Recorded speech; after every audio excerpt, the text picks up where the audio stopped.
A service of KIBMradio.com, the Internet's home for an all old-time radio.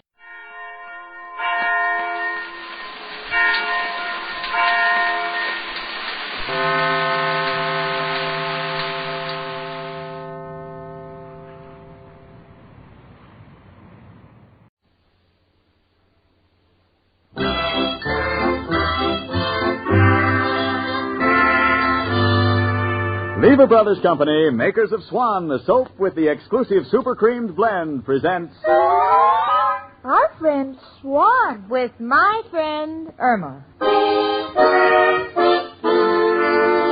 Starring Mary Wilson as Irma and Kathy Lewis as Jane. Friendship, just the perfect friendship. When other friendships have been forgot, theirs will still be hot.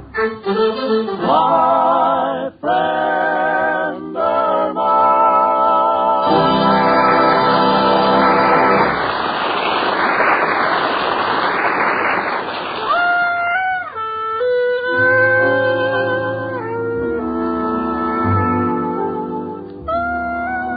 Well, this is Sunday morning, and I've got the blues like I never had them before.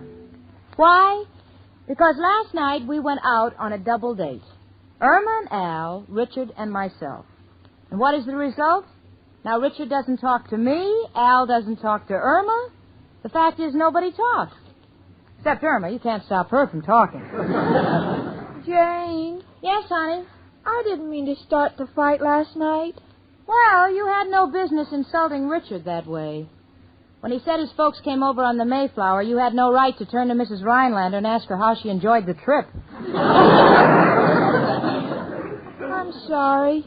Well, you started it, but Richard had no right to tell you that your head was the only vacancy in town. That's why I'm glad we walked out when we did. I am through with Richard. And I'm through with Al. The way he behaved when the fan dancer came on. Put water on his face so she'd think he was perspiring, come over and cool him off. Honey, I'd rather not recall any of the sordid details. We're through with the boys, and it's probably for the best. That's right, Jane. This is a man's world, but we can go someplace else. You're right, honey. We don't need the boys. We don't need the boys. We can do without them forever. Yes, we can do without them forever. What are you thinking about, Irma? Jane, how can we get the fellows back? We don't need them, Irma. There are plenty of things for two girls to do. What? Well, my heavens, we can do things like, we can knit, and we can read, and we can knit, and we can read, and we can knit. Gee, Irma, I wonder how we can get the fellas back. I don't know, Jane, but this should only prove to us that a girl is lost without a fellow. How right you are, honey. I wouldn't want to be found any other way. I've got an idea. All men like that domestic touch. Irma, you and I will cook dinner, and we'll invite the boys over. You see, there'll just be the four of us in a warm and friendly atmosphere, and who can tell? What with this being leap year and with a full stomach, a man's liable to say yes to anything.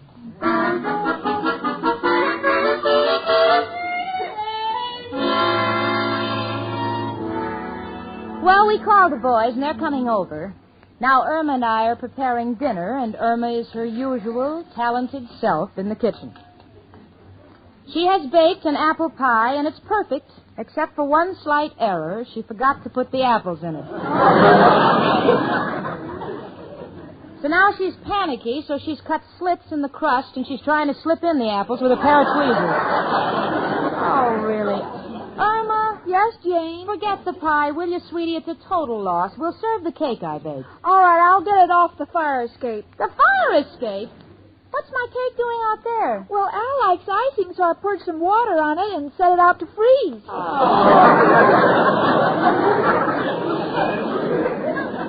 Look, sweetie, I appreciate you trying to help me, but Richard is coming. I'm trying to marry him, not poison him. Well, Jane, I want the dinner to be good, too. After all, I want to impress Al.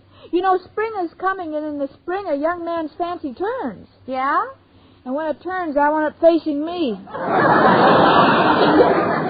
Well, honey, if I let you cook this meal, he won't be able to turn. Rigor mortis will hit him after the first bite.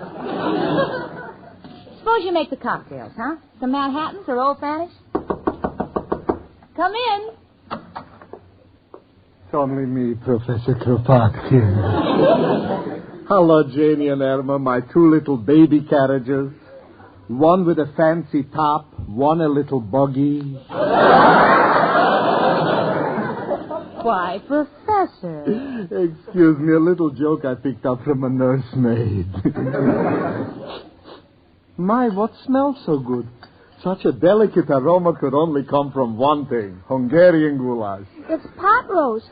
How could I make a mistake like that? Maybe the cow is Hungarian. Please, Irma, don't mention cows. Cows remind me of milk. Milk reminds me of butter. Butter reminds me of a tub. And I don't want to discuss Mrs. O'Reilly. You know, Professor, there are times when I resent those remarks you make. Frankly, I think you'd get more out of Mrs. O'Reilly if you met her halfway. All right, I'll meet her halfway. I'll hold my arms out and tell her to come to me. Oh, that's the spirit. But only on one condition, if she's on the other side of an open drawbridge. Now, you see, Professor, that's what I mean. You know, I think it's entirely your fault if you can't get along with her. Jane's right. We had fights with Al and Richard, but we realized we're wrong, so we're giving them a chance to apologize. Please, girls, I thank you for the consideration, but believe me, Mrs. O'Reilly is east and Kropotkin is west, and if I see her coming from the north, believe me, girls, I'm heading south. But, Professor... Please, girls, these are my last words. Besides, the smell of food makes me hungry, so I think I'll go back up to my room and open up a can of oyster soup. Oh, Professor, that's out of season. There's no orange soup. I'll drink it out of a saucer. There's an orange saucer. Goodbye.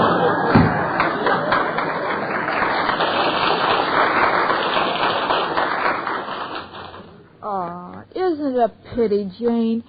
Sweet old man like the Professor. What kind of a life has he got living alone?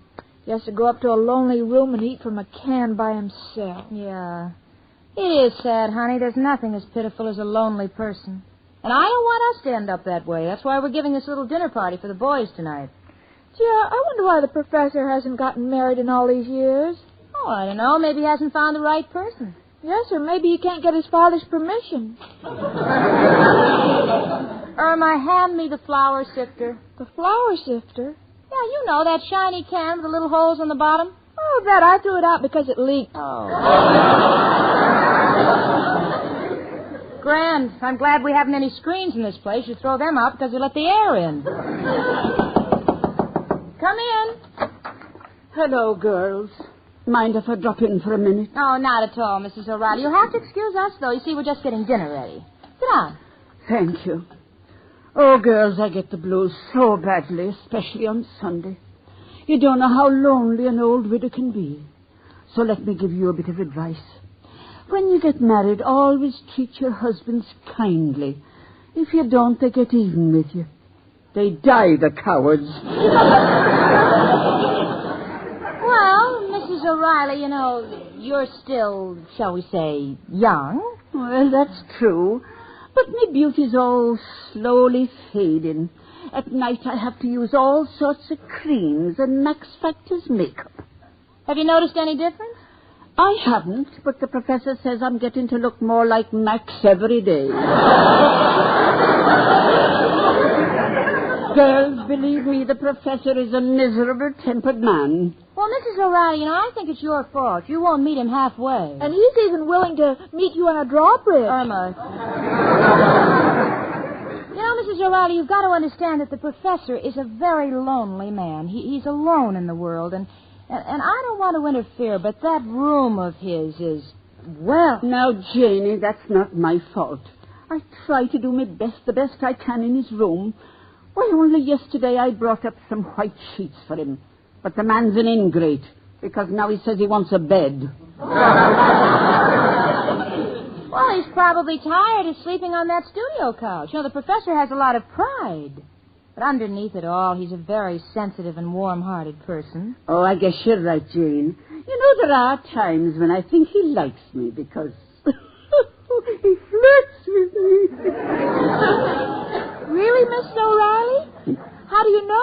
Oh, a woman always knows these things, Irma.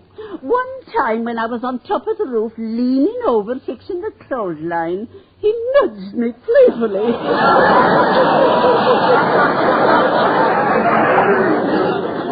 Oh, well, what's the use of dreaming?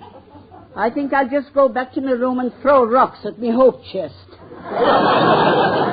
Goodbye, girls.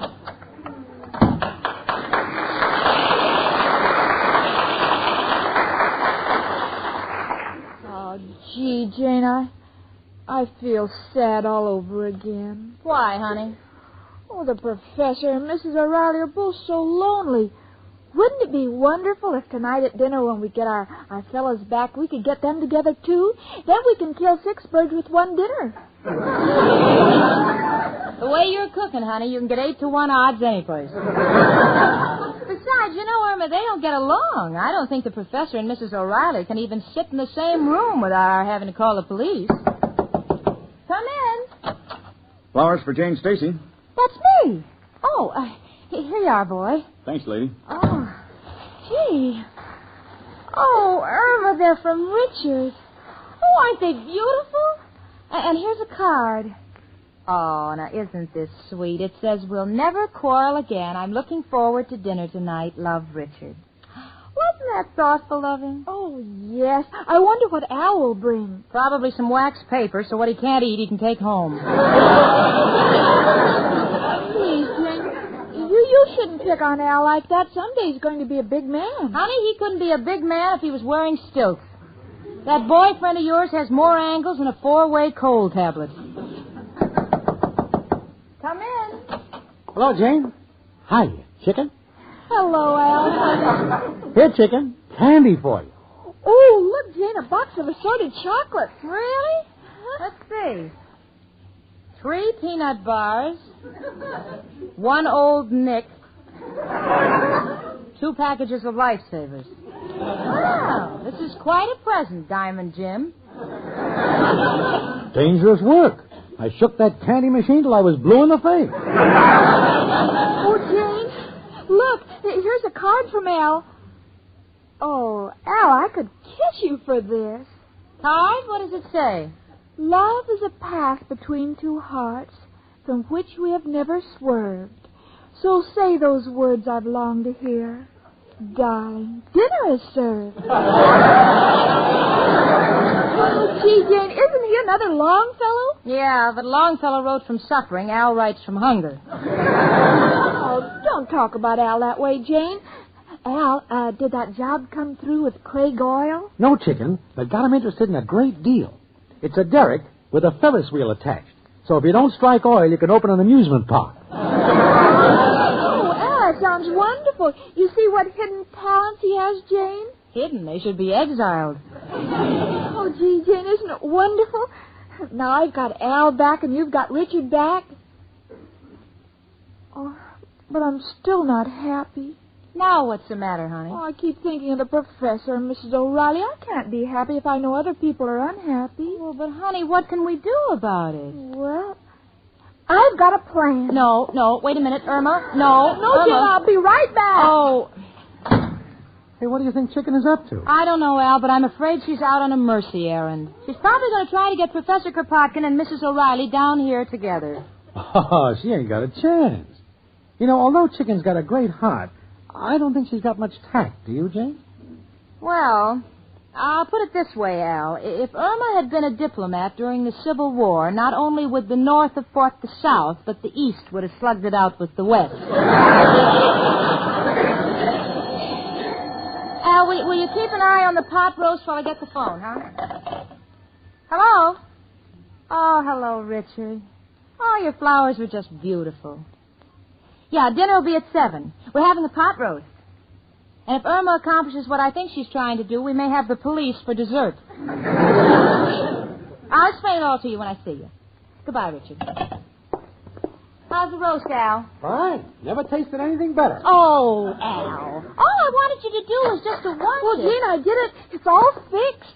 Irma, they're coming for dinner? Yes, I told Mrs. O'Reilly it was a surprise, and I couldn't tell her who the fellow was. Well, what about the professor? Well, I told him we had a girlfriend for him who was a combination of Rita Hayworth and Lana Turner put together. Chicken, how could you say that? Well, the two of them put together are about as old as Mrs. O'Reilly and weigh about the same. Chicken, the professor didn't fall for that, did he? Well, he did when I showed him this picture. Of course, he doesn't know who it is. Let me see it. Irma, who is this? It's Mrs. O'Reilly. But this must have been taken when she was 18 years old. Jane, he's getting a woman, not a car. He doesn't have to know what model it is.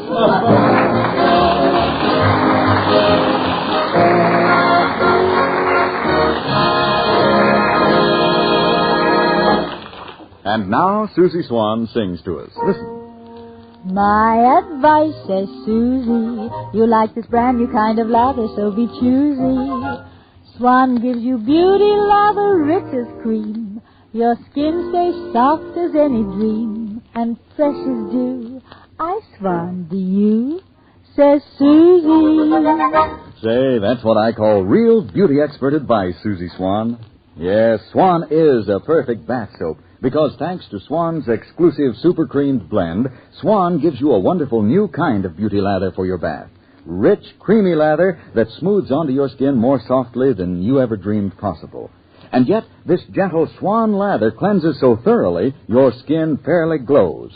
And ladies, when you step from the tub, you'll love the way your skin feels. Fresh from top to toe. Because this new kind of Swan beauty lather rinses away so completely.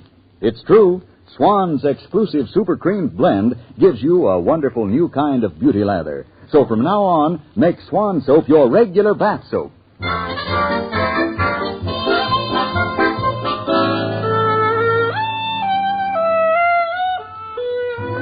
in her own inimitable way, Irma has done it again. She's got Mrs. O'Reilly thinking that a young Casanova awaits her. And Professor Kropotkin will be down to dinner expecting to meet some glamorous young siren. When they find out the awful truth, the only siren around will be the one that brings the riot squad. I don't know what to do. Irma, how could you have done this? Oh, Jane, we wanted to bring the two of them together. Oh, yes, but honestly, honey, the professor's going to walk in here expecting an 18-year-old girl. He will see Mrs. O'Reilly. What will you say to him? Gee, Professor, you're late. Chicken, nobody was ever that late. You know, Irma, there's only one thing to do, and that's to tell the truth. I'll go upstairs, and I'll try and... Oh, girls, excuse my appearance, but I'm getting dressed for dinner. And I've been so excited at the thought of meeting a new gentleman that I dropped my mirror. How does my hair look? I think you've got it on backwards. What? I mean your comb. Look, Mrs. O'Reilly, about this gentleman that you're expecting... Not another word, Jane. I want it to be a surprise. Oh, but you see, Mr. O'Reilly, Professor Kropotkin... Please, Irma, don't mention his name when we're speaking of the finer things in life. Oh, dear, I'd better hurry back to my room. My eyelashes are drying on the windowsill. And I'm afraid the birds will get at them. I'll be back soon. Goodbye, girls. Oh, now, Irma. There, you see how you've misled the poor woman. When she sees it's the professor, her heart will be broken. Not to mention all the furniture. Jane, we got to prevent them from killing each other. Well, I don't know why you're both so worried. It'll be a candlelight dinner, and when they come in, we'll blow out all the candles. All right. Every man for himself. Come in. Hello, everybody. Oh, it's you, Richard. Gee, I'm afraid you're not in for a very peaceful meal. What do you mean? Well, you see, I originally planned this dinner as a sort of a bury the hatchet thing. But it seems that Irma's played Cupid and invited Mrs. O'Reilly and Professor Kropotkin without either of them knowing the other is coming. So instead of it being a bury the hatchet party, it'll just be a scalping party. Well, now, Jane, I wouldn't be so distressed. You know, I once read an article by an eminent psychologist who states that the reason so many couples fear romance and marriage is because they see so many unhappy couples around them. Yeah? What you mean is that if the four of us pretend to be very happy, the professor and Mrs. O'Reilly will forget their hatred and try to copy us. Exactly. Huh? But we must put it on extra heavy, Jane. No quarreling of any sort. We must be the epitome of happiness. You understand, Irma? Certainly, I'll show them we're happy. Al, when they knock at the door, I'll sit on your lap. No, Chicken, I'll sit on your lap. I don't care if you sit on each other's laps, but remember now, no quarreling, and that goes for all of us. Remember, Irma, be happy. Happy. Come in. Well, here I am, dressed to kill. Oh, then you know. Quiet, Irma. Oh, yes. Ha, ha, ha, ha, ha, ha. Did I say something funny? No, it's just that we're all so happy. Ha, ha, ha, ha, ha. Well, this young lady I'm going to meet, Janie, what's she like? Well, I must say her pictures do flatter her a little. Yes, about 40 years. Irma, Professor, that's a nice suit you've got on. Is it salt and pepper or herringbone? Who knows, when you work in a restaurant, you pick up everything. I'm so excited, I'm shaking like a schoolboy. Here comes the truant officer. Come in. Hello, everybody. Oh, Mrs. O'Reilly, how lovely you look. Irma, not yet. Professor, what are you doing here? Oh, what's the difference?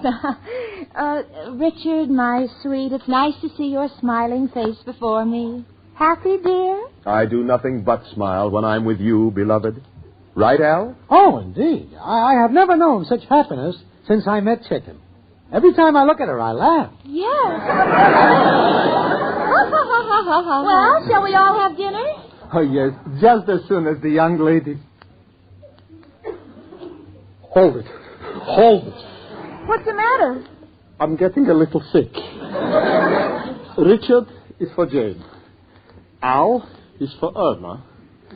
And me, I'm for the nearest open window. Now, wait, Professor, wait. What is there to wait about?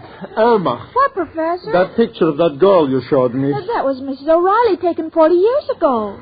I don't believe it. That much damage couldn't have been done in only 40 years. Now, just a minute there, Professor. You think you're disappointed. What about me? I expected someone handsome and dashing. The only time you ever dashed was when you saw me coming for the rent. Now, listen to me, Mrs. You O'Reilly. listen to me, Professor. Now, look, the two of you. Now, look, maybe we did trick you into this meeting, but why not be grown up about it? You're both just wonderful people, and you're lonely. Gee, I think you ought to give each other a chance. Come on, now, why don't you join us at dinner? And you can see for yourself how happy Al is with Irma and I am with Richard. Come on, now, what do you say? Pot roast smells pretty good, folks. Well, I'm willing. Well, I'll stay. Only on the condition that I sit next to Mrs. O'Reilly. Why, Professor? If I sit next to her, I won't have to face her.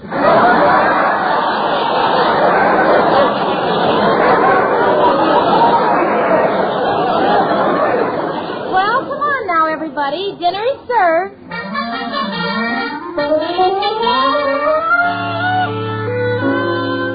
Well, here we are, just finishing dinner, and I must say things have been progressing rather nicely so far. Not one harsh word has passed between Mrs. O'Reilly and the professor. Maybe it's because neither of them stopped eating since they sat down. But now we're in trouble. They finished eating. And before they get a chance to start tearing into each other, I've nudged Richard and whispered to him to tell a funny story. You know, as long as we're all sitting here sort of friendly, I'd sort of like to tell a little story. It's sort of risque. Oh, don't tell a story in risque. Tell it in plain English so we can all understand it.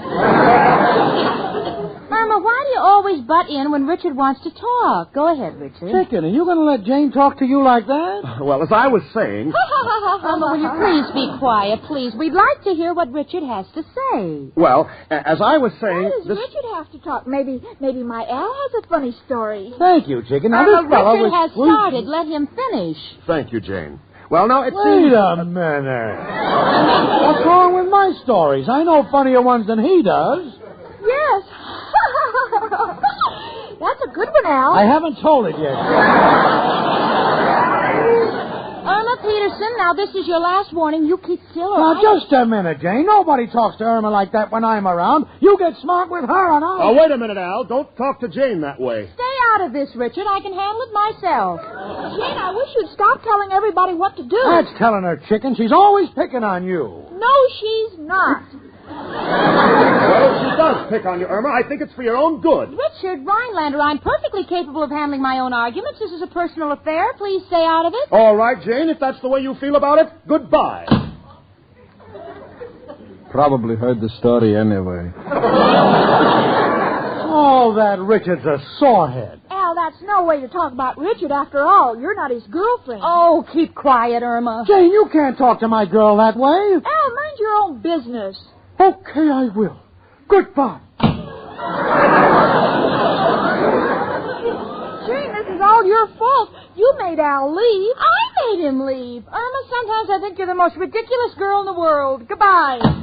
She's got no right saying I'm the most ridiculous girl in the world. She hasn't traveled enough to know. And I'm going to tell her that.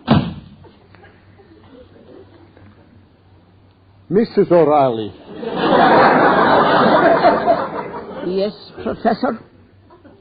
It has been a long time since I've had the privilege of escorting a beautiful woman to a dance. Are you ready? Oh,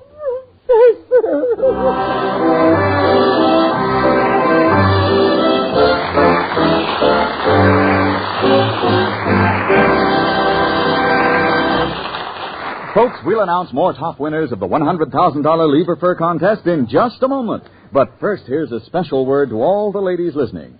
If you'd like to make your bath a real pleasure and a real beauty bath at the same time, then the soap to keep handy is Swan soap. Sure, because Swan's exclusive super creamed blend gives you a wonderful new kind of beauty lather that feels soft and gentle against your skin.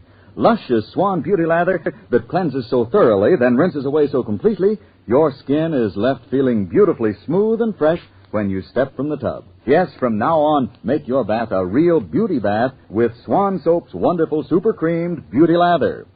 And now, here are the top winners of the third week in the Lever Fur contest. First prize, a gorgeous $3,000 mink coat, or the cash, goes to Mrs. Janice T. Urselcook, 907 State Street, Lafayette, Indiana. Congratulations, Mrs. Urselcook. The second prize winners, who each win a beautiful $1,000 fur coat or the cash, are Mrs. Robert S. Oakes, Alexandria, Virginia, Mrs. Gladys Dorothy Johnson, Minneapolis, Minnesota, and Joan L. Smith, Chicago, Illinois. Congratulations to you all. The other 325 winners in the third week's contest will be notified by mail.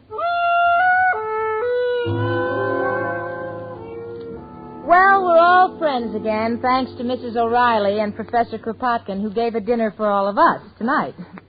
So before we went, I said to Irma, now remember, honey, let's not have any quarrels with anyone tonight.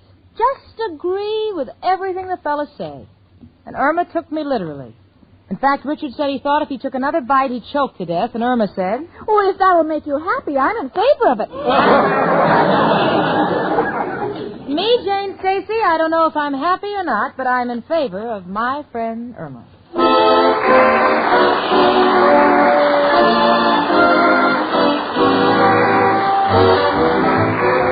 My Friend Irma, presented by Swan, another fine product of Lever Brothers Company, was produced and directed by Cy Howard. Tonight's script was written by Cy Howard and Park Levy, and stars Marie Wilson as Irma and Kathy Lewis as Jane. The part of Professor Kropotkin was played by Hans Conried. Mrs. O'Reilly was played by Gloria Gordon. Ladies, listen. The shortage of fats and oils is still very serious, and it's worldwide. So please keep on saving every drop of used kitchen fat. Your butcher will pay you for every pound. Frank Bingman speaking. Spry. Cakes are light and high. Spry. There's a reason why. Spry. Cakes improve with Spry. Rely on Spry. Yes, there's a reason why Spry is the cake-making wonder. Spry has an amazing cake improver secret. Try the Spry one bowl way and be certain of lighter, finer, richer cakes every time. No other type of shortening has Spry's cake improver. For new cake-making success, rely on Spry, the pure all-vegetable shortening. Rely on Spry. S-P-R-Y. Rely on Spry. S-P-R-Y. Tune in next week 1 hour earlier and listen to the Lux Radio Theater, immediately followed by My Friend Irma. This is CBS, the Columbia Broadcasting System.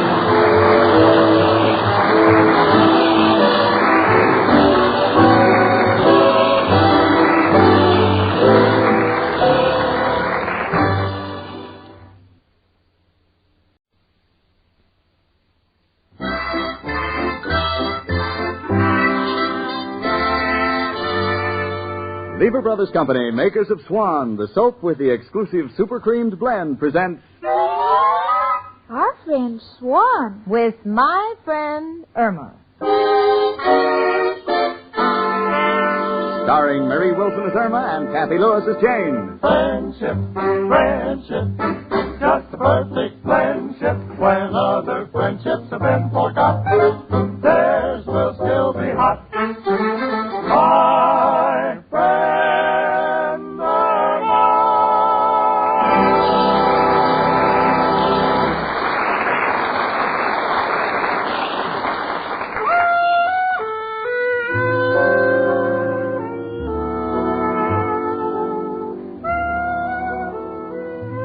You know, it's tough enough to be the private secretary of an important investment broker with the stock market as it is today.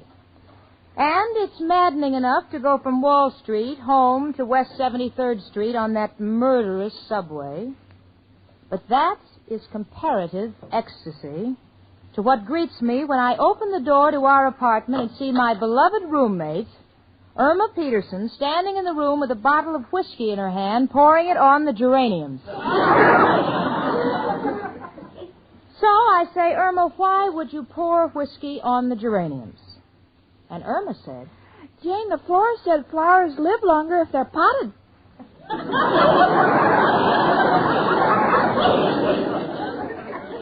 Normally, a remark like that from Irma is enough to make someone not only go off the wagon, but throw themselves under it. But that's Irma for you, and I love her. Jane, you seem worried. What's the matter? Oh, everything's been so hectic down at the office with Richard away. Well, where'd he go, Jane? Oh, well, honey, he's gone to Nebraska on business. Oh.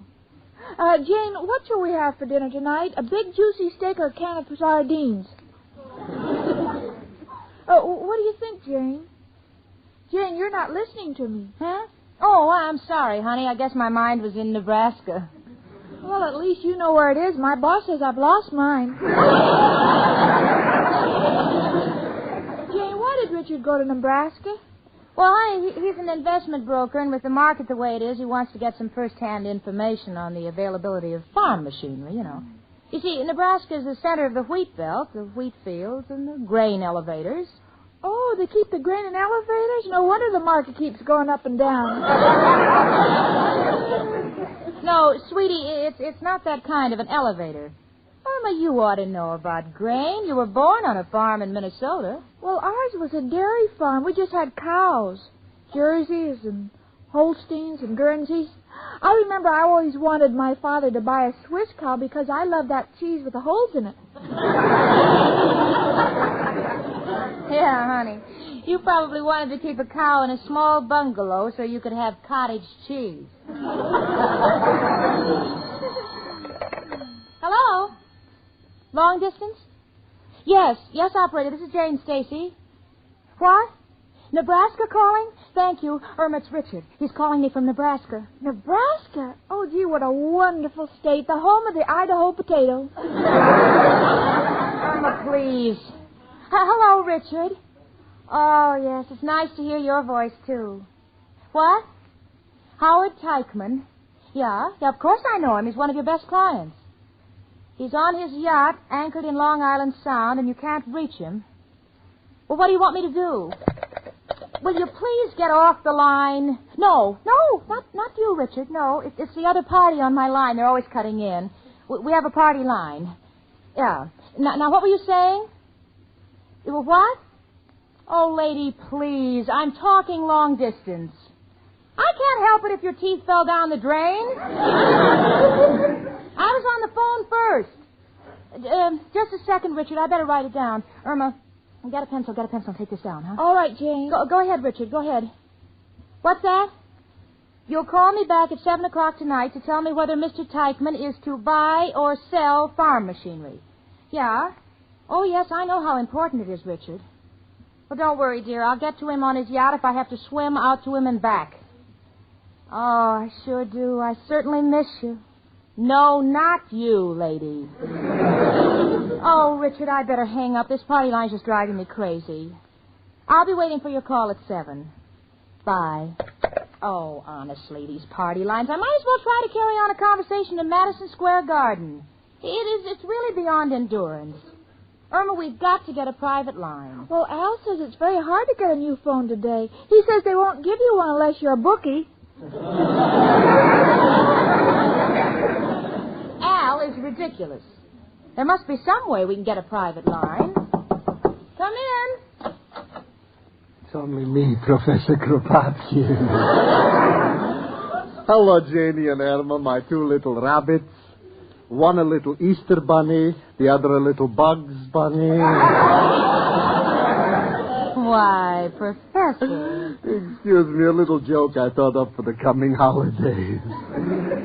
Girls, do you mind if I use your telephone? Not at all. I would use the payphone downstairs, but Al has put so many slugs in it that I'm afraid when I lift up the receiver, a voice will say, "This is your FBI." Well, you're welcome to use ours, Professor, but we have a party line, so there's always somebody cutting in. Well, I'll take a chance. I'm calling my old friend, Eli. Well, Professor, why don't you ask Miss O'Reilly to put a phone in your room? In my room, it's impossible. No wall in the entire room is strong enough to hang the box on. Hello, Eli. This is Kropotkin. Yes, your old friend from the Milwaukee Symphony. You're glad to hear from me? Well, it's always nice when old friends get together. Wait a minute, Eli. Lady, get off the phone. Can't you see we're talking? So tell me, Eli, how's everything with you? Huh? Hold it. Lady, please, I'm trying to talk with my old friend. Go ahead, Eli. What, lady? Just a minute. You like my voice, lady? Eli, keep still. The lady is talking.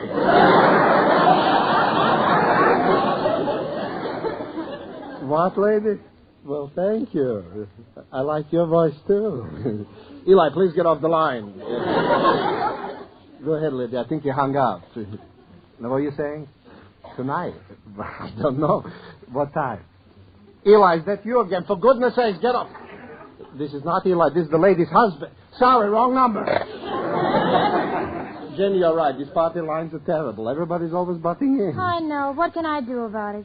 Richard's going to call me on an important business matter from Nebraska tonight at 7, and I'm just terrified that he won't be able to get through. Well, girls, if you want to get your service changed, you got to know somebody important. Who do you know? Well, I know Al. Irma, darling, that will change the service. Your telephone wires will be tapped. Then what can we do? Girls, these are your own problems. Me, I've got my own problems with my income tax. Yeah, living alone, you haven't any dependents. The only dependent I got is my ceiling. You put down your ceiling as a dependent? Certainly. Whenever I'm in my room, I have to support it. Goodbye, girl. Oh, Irma, I don't know what to do. Oh, you're worried, Jane, huh? Well, certainly I'm worried, honey. If our telephone is tied up tonight when Richard tries to call me, he may lose one of his biggest clients. Oh, don't worry, Jane. I'll take the receiver off the hook so nobody can use it. No, Irma, no. Come in. Hello, Jane. Hi, chicken. Hello, Al, honey. Gee, Al, are you growing a mustache? Oh, no. This all comes from using the slug at the automat. What do you mean, Al? Well, it was eating blackberry pie and could only get the slot half open. Chicken, I've been trying to get you on the phone all day. Who you been talking to? I wasn't talking, Al. We're on a party line, you know. Oh, I hate them party lines, chicken. When I call you up on the phone and throw you a kiss, I want to know who's catching it. Besides, I've been trying to get you all day to tell you about my latest deal. Oh, that's the only time I'm glad the line was busy. What is your latest brainstorm, Al? Painting numbers on piano stools and selling them for roulette wheels? This is one Joe is backing. Must make a fortune. Well, what is it, Al, honey? It's a man's suit designed to look like a pair of pajamas. So if the watchman catches you in the store after it's closed, you can tell him you walk in your sleep. Gee, Jane, isn't Al dynamite? Yes, and someday someone's going to put a fuse under him and blow him right out of that unemployment line. Well, as much as I hate to miss this priceless dialogue, I'm going to go down to the telephone company and see if I can get a private line. Goodbye, kids.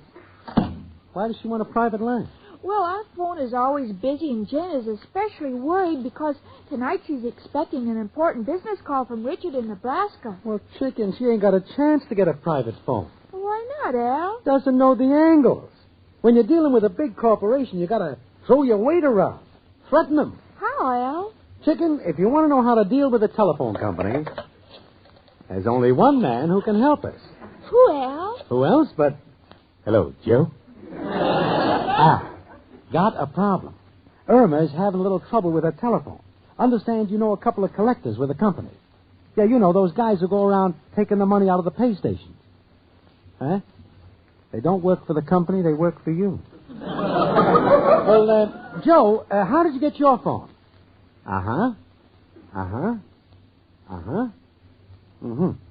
You told him you were in business. Ventilating? What do you mean? Oh, you open second-story windows. Well, the business angle gives me a thought. Thanks for the lead, Joe. I'll take it from there. Come on, chicken. We're off to the telephone company.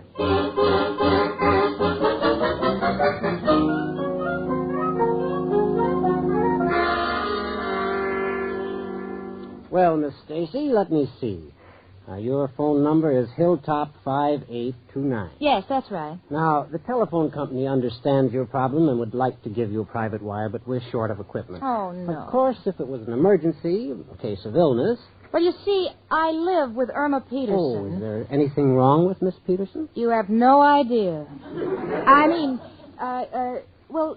she isn't quite right. I mean... I know. It's hard to talk about things like that. Sickness is something we must all bear at one time or another. Yes. Then you'll try to help us, Mr. Ritterhoff? Certainly. We'd be delighted to do anything that would get Miss Peterson back to normal. Thank you, Mr. Ritterhoff. Goodbye.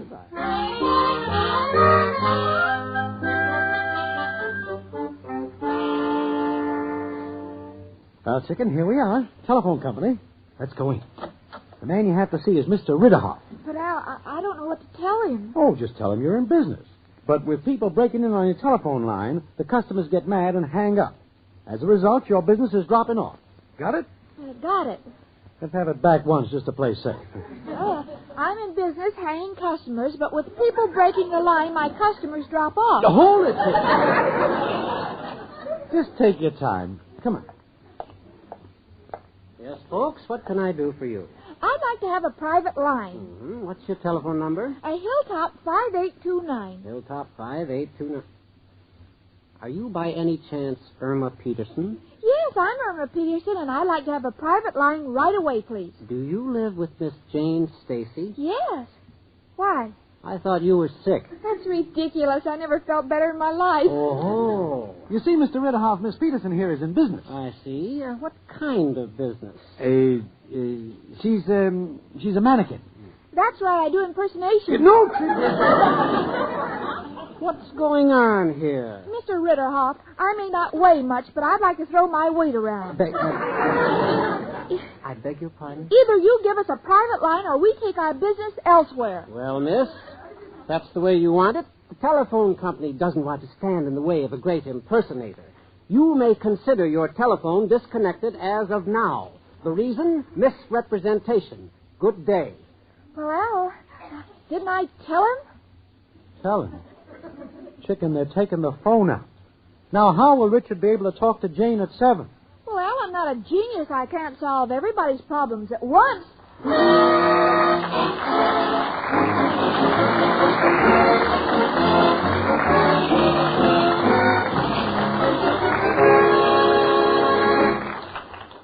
You know, ladies, you can tell Swan differs from other soaps just by feeling a cake of Swan. It feels smoother. As Susie Swan says, Swan is really different. The feel of Swan will tell you in a minute. Just feel a cake of Swan and you will see that Swan is different as can be. The reason, friend, it's super cream blend, says Susie. Yes, only Swan has this exclusive super creamed blend. The blend that makes Swan differ from other soaps. You can feel the difference when you run your fingers over a cake of Swan. It feels smoother. You can feel the difference in Swan's lather. It's creamier, richer, more abundant. That's why Swan does an extra mild, extra thorough cleansing job on your skin. Yes, thanks to Swan's exclusive super creamed blend, Swan lather cleanses so gently, rinses away so thoroughly that your skin looks smoother, fresher, younger. Remember, the Swan look is a young look.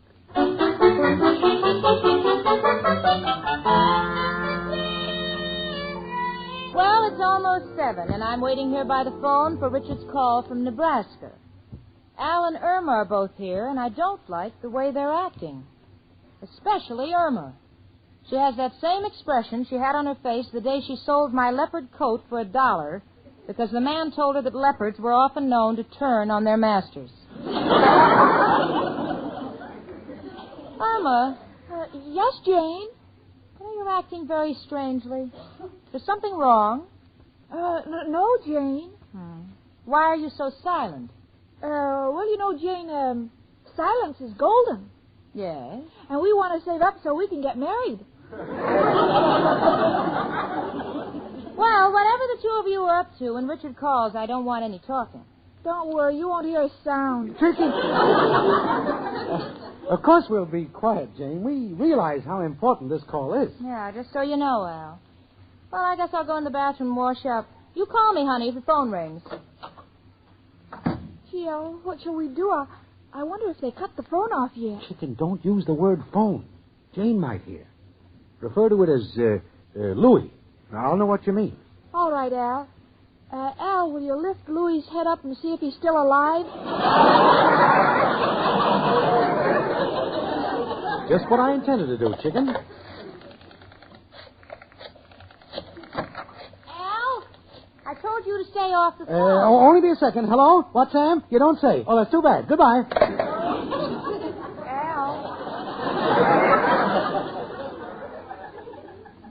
Al, how is Louis? Chicken, prepare yourself for a shock. Louis is dead.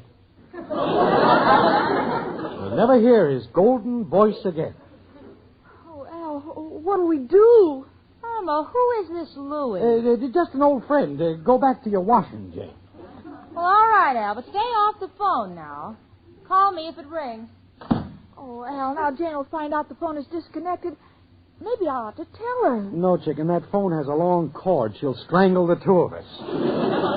Got to resort to what is known in the trade as a fast shuffle. What do you mean, Al? We'll ring the alarm clock, you grab the phone, and pretend you're talking to Richard.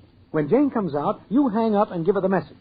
Gee, Al, are we doing the right thing? Can't tell till we see how it turns out. But Richard is to tell Jane whether Mr. Teichman should buy or sell. What shall I say? Either one, Chicken. Can't stop to become financial experts when our lives hang in the balance. Here goes the alarm clock. Hello? What was that? Just the phone ringing. What? Richard? Yes, Richard. Richard, Irma, give me the phone. All right, Richard. Goodbye, Richard. Irma, what's the matter with you? Why didn't you let me talk to him? He was in a hurry. It was his last nickel. But he gave me a message. Chicken, Richard gave you the message from Mr. Teichman? Yes. Gee, that's strange. Well, tell me, was Mr. Teichman to buy or to sell? Yes. Yes, what? Yes, he wants Mr. Teichman to sell. Are you positive? Of course I'm positive. Sell. S-E-L. Yeah. Well, if that's his message, I better get over to Mr. Teichman. Hand me the phone, Al. I'll call a cab. We'll do it for you, Jane. How do you like that? This darn party line is always busy. Oh, dear. Well, I'll get a cab downstairs. That party line. Thank heavens we won't have to put up with this phone much longer. You can say that again.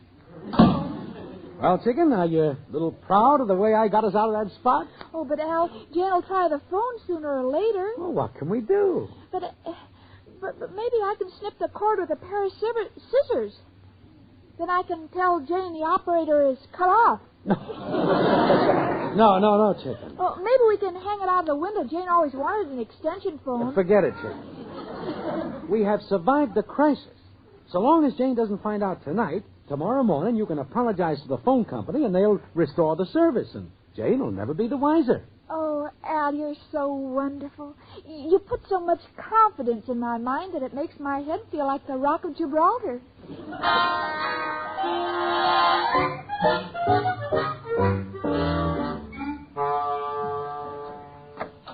Oh, hello, Jane. Everything taken care of? Yeah.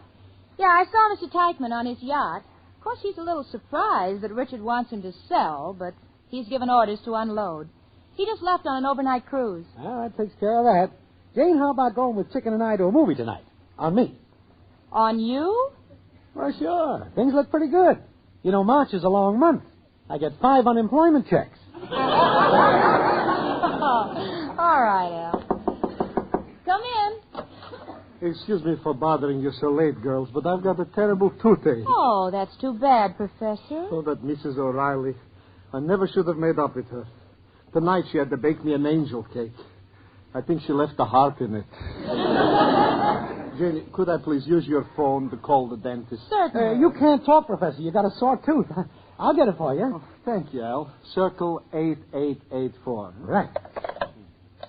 How do you like that? That dame is still on this party line. Oh, well, it's about time someone told her off. Hand me that phone, Al. Oh, Jane, we'll be late for the movie. Give it to me, Al. I'll tell her. Hello? Hello? But there's no one on here. There's not even a dial sound. This phone is dead.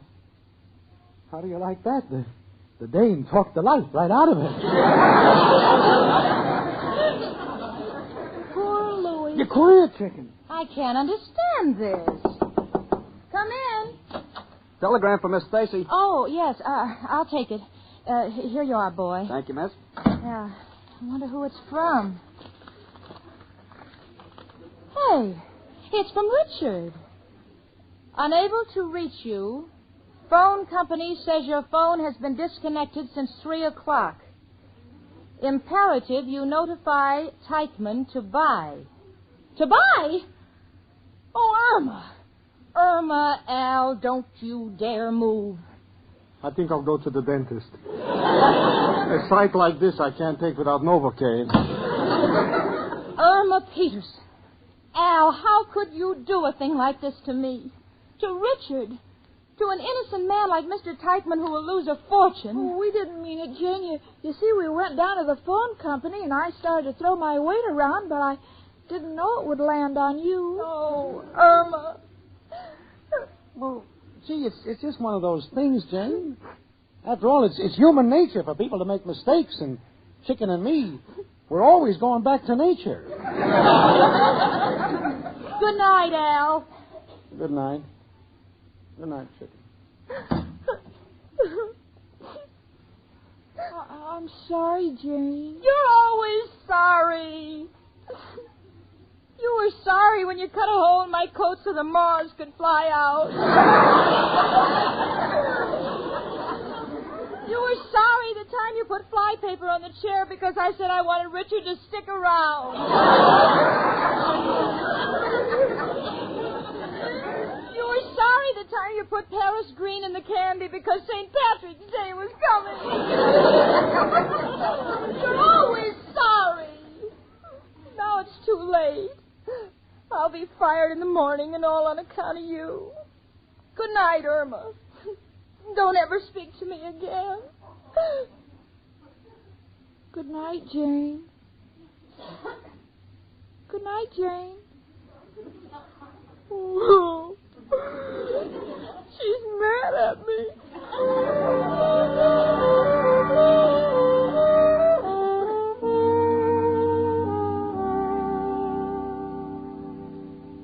Well, I'm at the office. Gotten all my things together, so when Richard comes back and fires me, it won't take me long to make an exit. Although I've refused to speak to her, Irma's followed me to the office. She's sitting here looking like a Cocker Spaniel who's just chewed up the rug.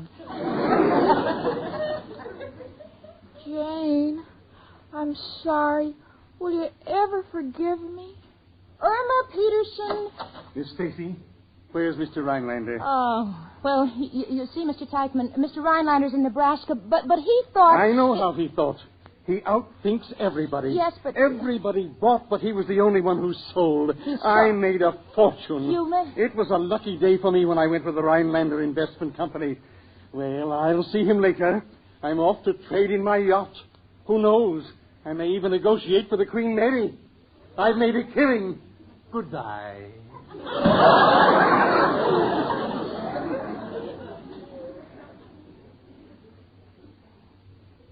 Irma, I'm sorry. Will you ever forgive me? Oh, certainly, Jane. All of us can't be bright. You know something? Right now I'm in no position to argue with my friend Irma.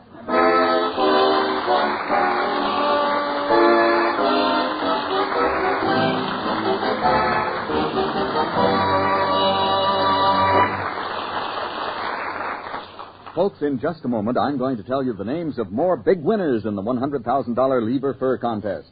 But first, I'd like to tell you why so many women prefer Swan soap for their complexion care.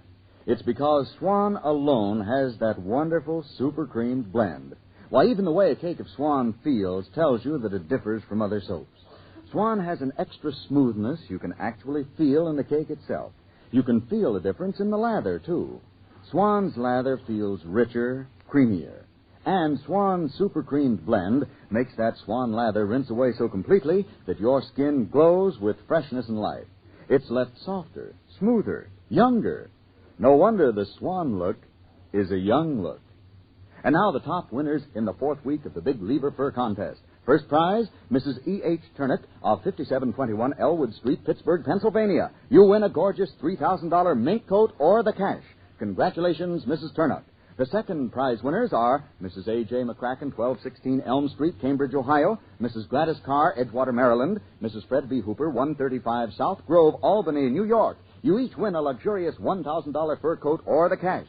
Nice going. The other 325 winners in the fourth week's contest will be notified by mail. Listen next week for more winners. And now, may I present Mr. McCullough St. John's, managing editor of Radio Mirror and Photoplay magazines. Thank you, Mr. Bingman. As a representative of the many thousands of readers of Radio Mirror magazine who have voted My Friend Irma their favorite new comedy program of 1947, I want to present these citations to Cy Howard, the creator and writer-producer-director of My Friend Irma, and to the other wonderful members of the My Friend Irma cast. Congratulations to all of you and to your sponsor, Swan Soap.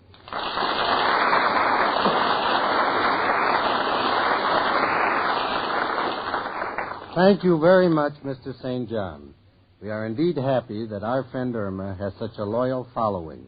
And while the thank yous are being passed around, I'd like to make a bow to the people in our cast who have worked so hard and done so much to make the program a success.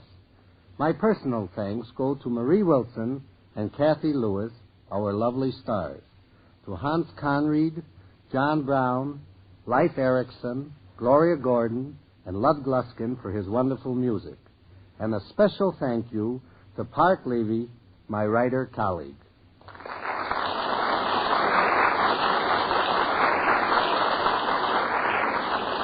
Folks, next Monday evening, listen again to Our Friend Swan with my friend Irma. Frank Bingman speaking. Spry. Cakes are light and high. Spry. There's a reason why. Spry. Cakes improve with Spry. Rely on Spry. Yes, there's a reason why Spry is the cake-making wonder. Spry has an amazing cake improver secret. Try the Spry one bowl way and be certain of lighter, finer, richer cakes every time. No other type of shortening has Spry's cake improver. For new cake-making success, rely on Spry, the pure all-vegetable shortening. Rely on Spry. S-P-R-Y. Rely on Spry. S-P-R-Y.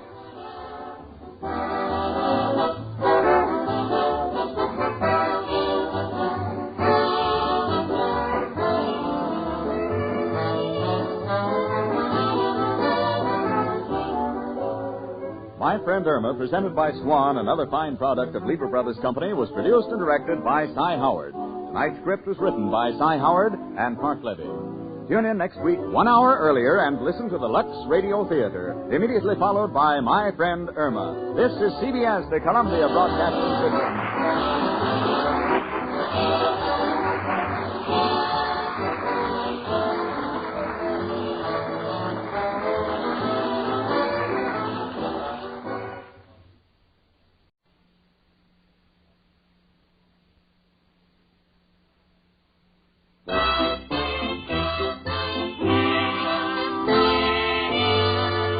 Lever Brothers Company, makers of Swan, the soap with the exclusive super creamed blend, presents Our Friend Swan with My Friend Irma.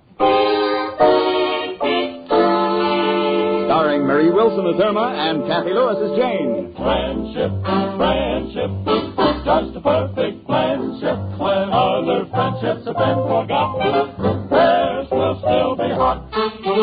My friend Irma.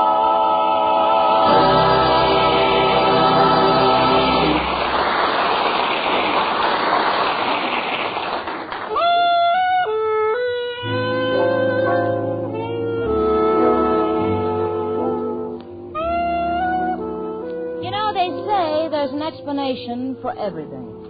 But I don't think that goes where Irma Peterson is concerned.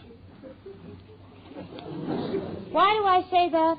Well, a few minutes ago, I told Irma that in the Arctic Circle, the nights are 6 months long. And Irma said, Gee, when a girl goes to a dance, her mother must say, be a good girl and try to get home before July.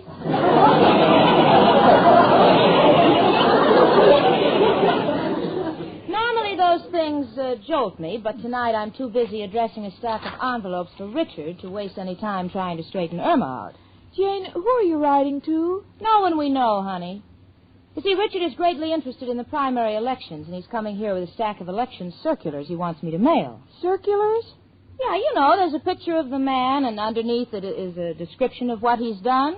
Oh, I know, like those pictures of Al's friends that are hanging in the post office.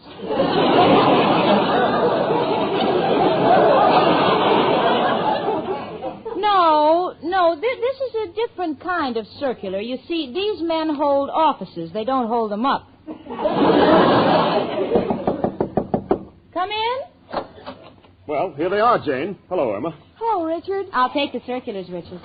Gee, I've never seen you so excited. Well, this is exciting and important work we're doing. If we can get the voters behind the reform ticket and elect our man, Robert Colby, this district will at long last be represented by an honest man in council. Richard, is there any way I can help? Yes, you can vote. No, I can't. Those voting machines always get me so confused. Well, honey, what's there to be confused about? All you do is press down a lever. Yes, but I don't know where to put the nickel. Well,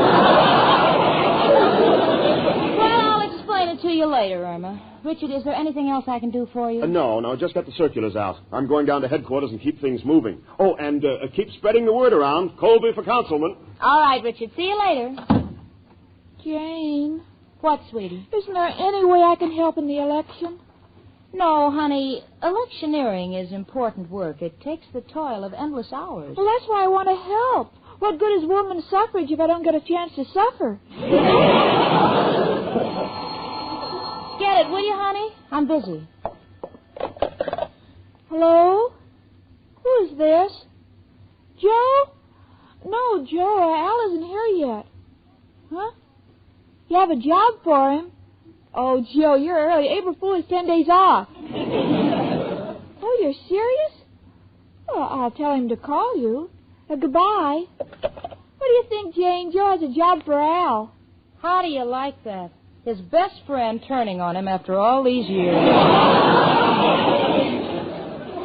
Jane, can I just fold the circulars for you? I want to do something. Oh, honey, I don't want you to feel hurt, but I haven't got too much confidence in you ever since your cousin brought those campfire girls up here to hold a meeting. Well, I thought that a log fire would make them feel at home. Yes, honey, but we have no fireplace.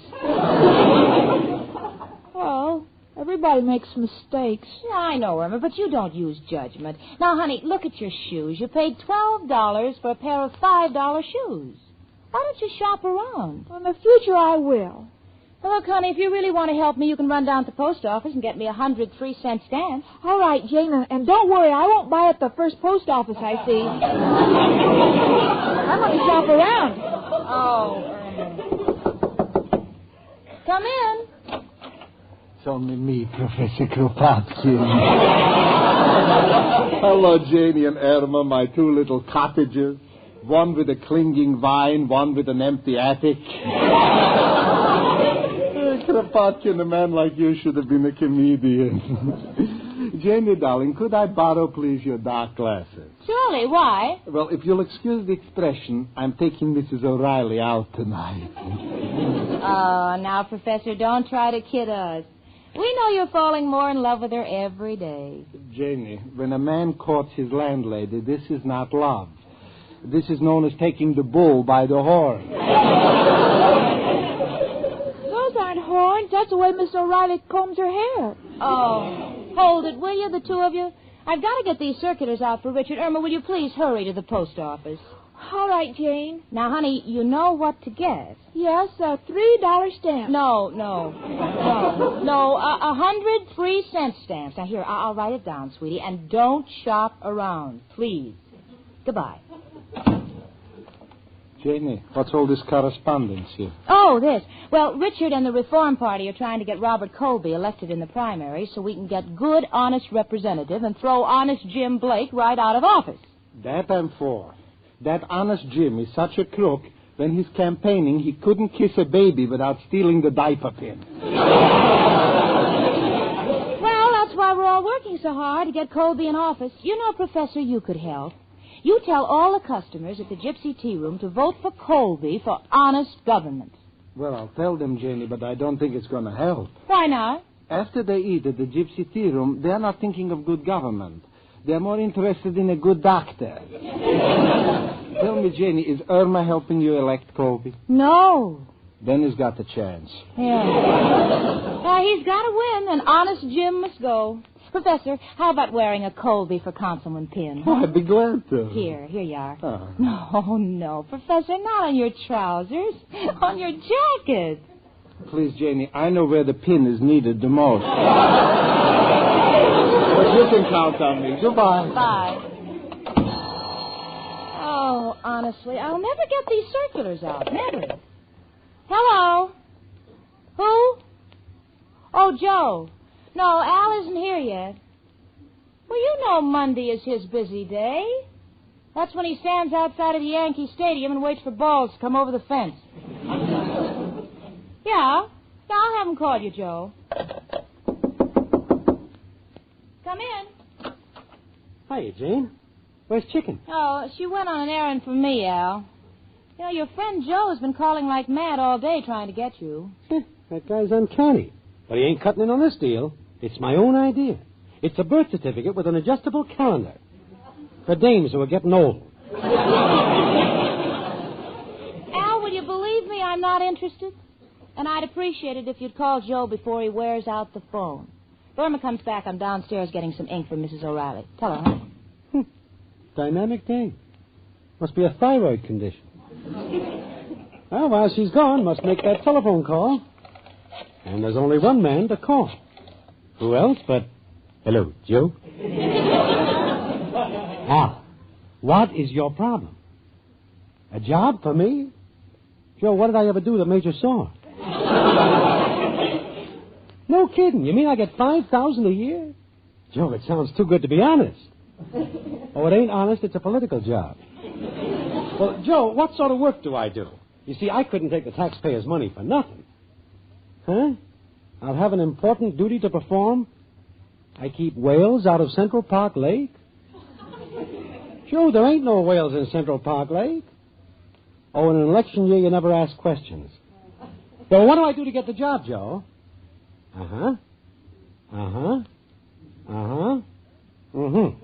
I'd be glad to campaign for him. He's a good man. You can count on me. Goodbye, Joe. Oh, hello, Al, honey. Well, what's the matter, Chicken? Why so glum? I bought these stamps for Jane. Chicken, you got the stamps all pasted on a cardboard.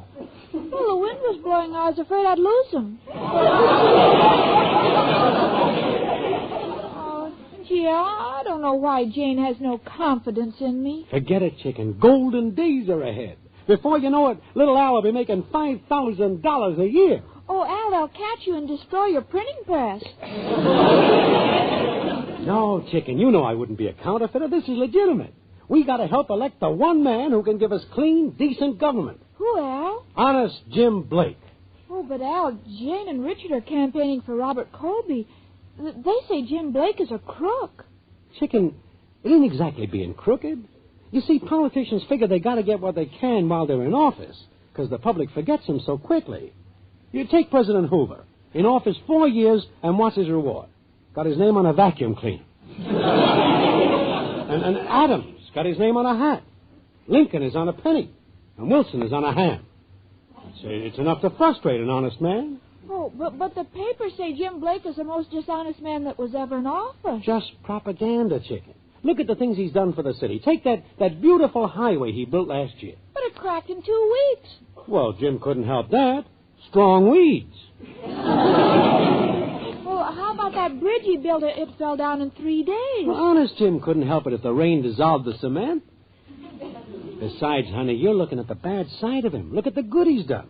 Built his wife a beautiful home. Gave her a mink coat. Gave his brother a pardon. There's a man with a heart. Yeah, I don't know what to do. I hate to work against Jane. Chicken, face this thing realistically. I love you. And with 5 G's a year coming in, we can get married. And there'll be no more of those long hours going to work every day. You can get a part-time job. You'd really marry me, Al? Why, sure, I'd marry you, chicken. You think I like sleeping on park benches every day until 4 in the afternoon? I want to have a home to do that in. Yeah, I don't know what to say. Do you think Jane will be angry with me if I help you? Well, chicken, you know Jane has no confidence in you. Well, that's true. She has lost a little confidence in me. Ever since I mixed the brown and white shoe polish together for my sport shoes.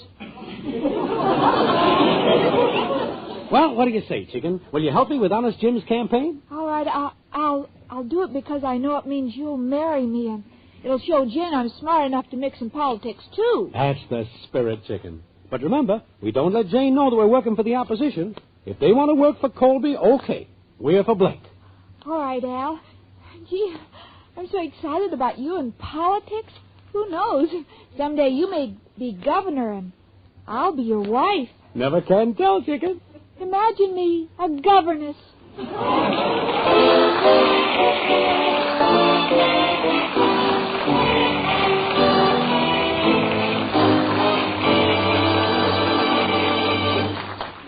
Say, ladies, you can tell a lot about a soap just by feeling it. Next time you unwrap a cake of Swan, run your fingers over the surface. Feel how it differs from other soaps. It feels smoother. As Susie Swan says, Swan is really different. The feel of Swan will tell you in a minute. Just feel a cake of Swan and you will see that Swan is different as can be. The reason, friend, it's super cream blend, says Susie. yes, only Swan has this exclusive super creamed blend. That makes Swan differ from other soaps. And ladies, you can feel the difference when you run your fingers over a cake of Swan. It feels smoother. And when you take your bath, scoop up some of the luscious Swan lather. It feels different, too. Creamier, richer. That's why Swan does an extra mild, extra thorough cleansing job on your skin. That's why a Swan bath is such a pleasure. And what's more, Swan's exclusive super creamed blend makes Swan cleanse so gently, rinse away so thoroughly, that your skin looks smoother, fresher, younger. Yes, don't ever forget, the Swan look is a young look.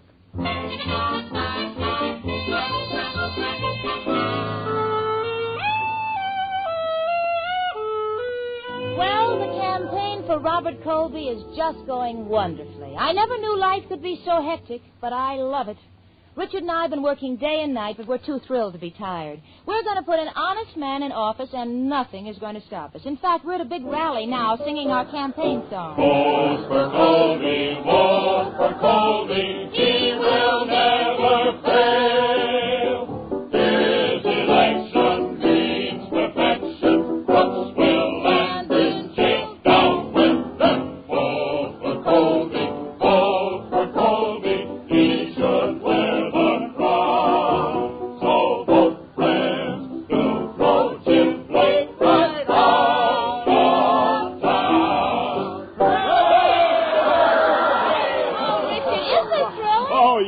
I'm sure that we'll elect Colby. Hello, Jamie. Oh, Mrs. Professor, I'm so glad you could come to the rally. Mrs. O'Reilly stood me up. She said I insulted her. Why? She wanted to go to a horse show. I told her she wouldn't have a chance.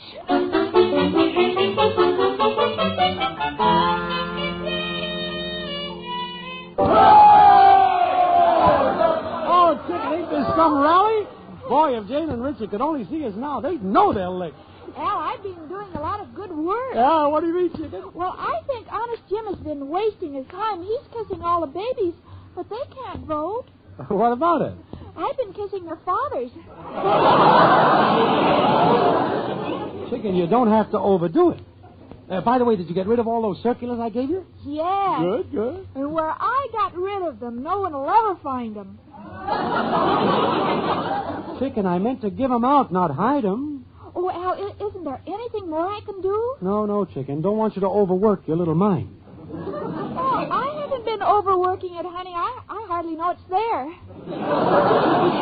Well, Chicken, that's enough for today. You go home and don't forget, tell all your friends to vote for Blake. All right, Al. Gee, I can't wait until you get the job and we get married.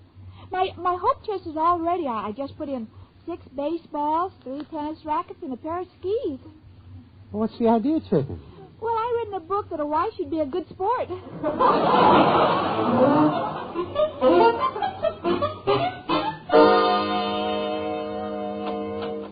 Hi, honey. Where have you been? Oh, places. Places? What are you doing with that Jim Blake pin? Irma, you're not electioneering for that crook. Well, Al says he's not so bad, and if he's elected, Al will get a job, and Al promised to marry me. Sweetie, if I bought a box of rice every time Al promised to marry you, the Chinese wouldn't have anything left to eat. Oh, Jane, I love Al, and I want to get married. I want children, a home, and a place to put all those statues I won at Coney Island. I know you do, honey. But won't it bother your conscience to wake up every morning and say, Irma Peterson, you're a bad citizen? I suppose so, but it'll bother me more to wake up every night and say, Irma Peterson, you're an old maid. Well, honey, it's your life, and since I know Honest Jim doesn't have a chance, you can do what you want. Oh, thanks, Jane. I want to practice what I'm going to say to the girls at the office tomorrow.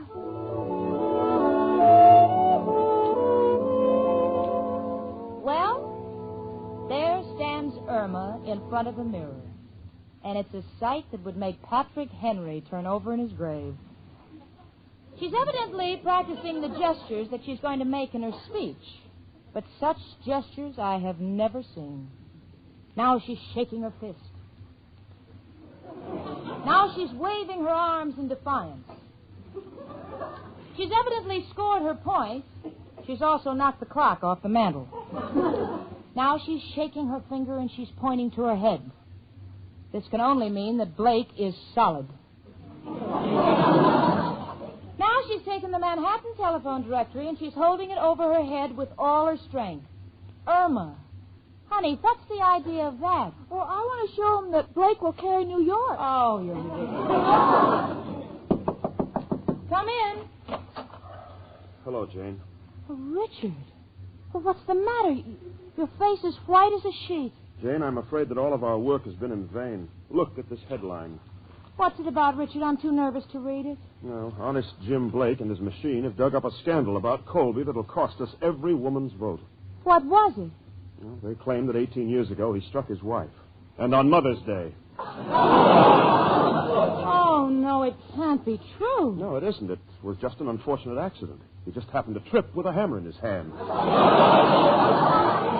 Yes, but Blake has distorted the story. Oh, Richard, what can we do? Well, I understand that Blake is addressing the heads of all the women's clubs at Sloan's Hall tonight.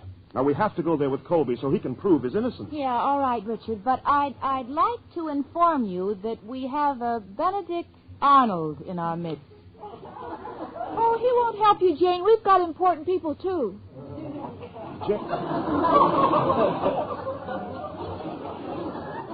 Jane, you mean that Irma is campaigning for that thief, Blake? Yes, I am. Well, I'm surprised at you. Come on, Jane. Goodbye, Irma. Goodbye, Irma. Vote for Jim Blake. Vote for Jim Blake. Square as sky, you know. Come here. What's the matter, Chicken? Richard and Jane are mad at me because I'm trying to help Jim Blake. Gosh, are you sure he's honest? I already told you, Chicken. Are you sure you'll marry me if I help him win? Am I sure? Chicken, I already told 3 of the boys to stay out of trouble because I might need them for ushers. All right, Al. And Chicken, tonight's the night you can really help the campaign. You see, Honest Jim is going to address the women's club at Sloan's Hall tonight. Well, that's where Jane and Richard are going. Oh, we'll make monkeys out of them. Now, the chief wants you to come up out of the audience like you wasn't rehearsed and testify that Honest Jim is the ladies' friend. We got to swing the women's vote. But, Al, why did they pick on me? Chicken, there's more chance of you saying the right thing. You don't know him. I mean, they don't want anybody too professional looking. They want somebody with charm and personality and what the French call c'est la guerre. All right, Al. I'll do it if only for our children's sake. Yeah, every time I see children, I get goose pimples. Of course, you wouldn't understand. You'll never know what it is to be a mother. Well, Chicken, now you got the right spirit, and it'll teach Jane not to underestimate us. That's right. She wouldn't let me on her bandwagon. Well, before I'm through, even my friends will want to take me for a ride.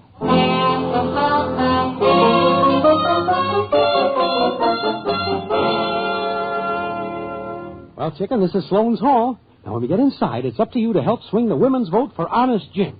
But, Al, when they call me up from the audience, what shall I say? Well, just say that you don't know Honest Jim personally, but people say he will undertake everything that good government stands for. Undertake everything good government stands for? Well, that's easy. I'll remember that, Al. Well, Chicken. And remember, my job, our whole future together depends on this. Let's go inside. Hey, Chicken, look. Richard's about to speak. Richard and Jane are for Colby and we're for Blake. I feel like that Japanese spy Harry Carey. Richard's going to speak.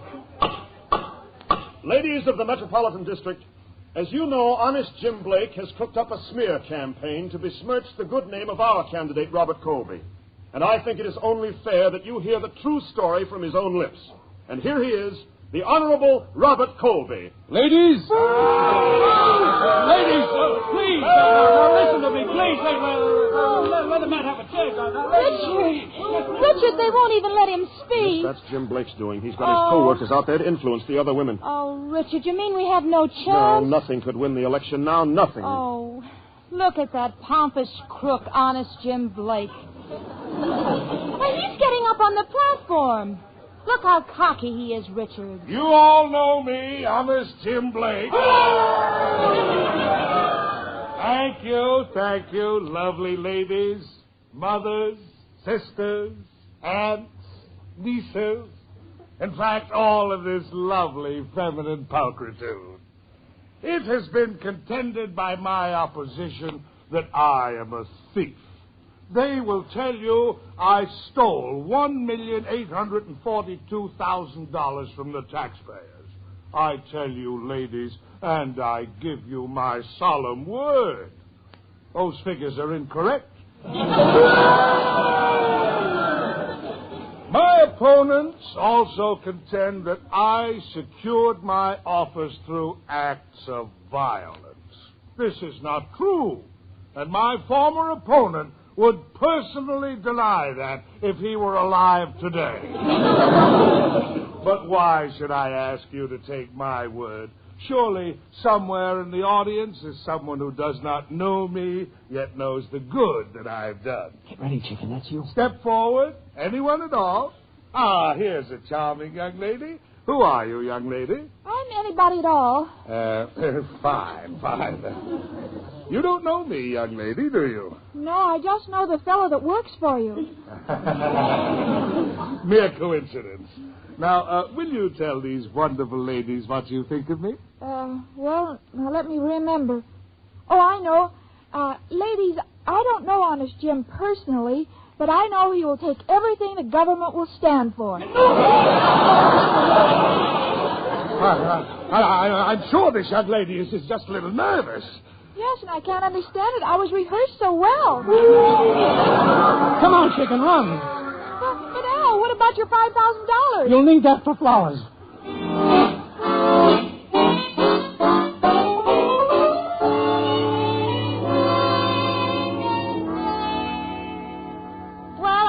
Trying to gather my senses. All I remember of the women's meeting was that it ended with Honest Jim chasing Irma and Al down the aisle with a fire axe. This evidently convinced the women voters that Honest Jim wasn't exactly the fatherly type, for they have elected Robert Colby to counsel almost unanimously. Now Irma thinks that she's America's foremost election authority. In fact, last night I said, Irma, I see where they're talking about making MacArthur president. And Irma said, Oh, I don't think so. Edgar Bergen would never let him go. You know, if Bergen ever needs another dummy, he can borrow my friend Irma.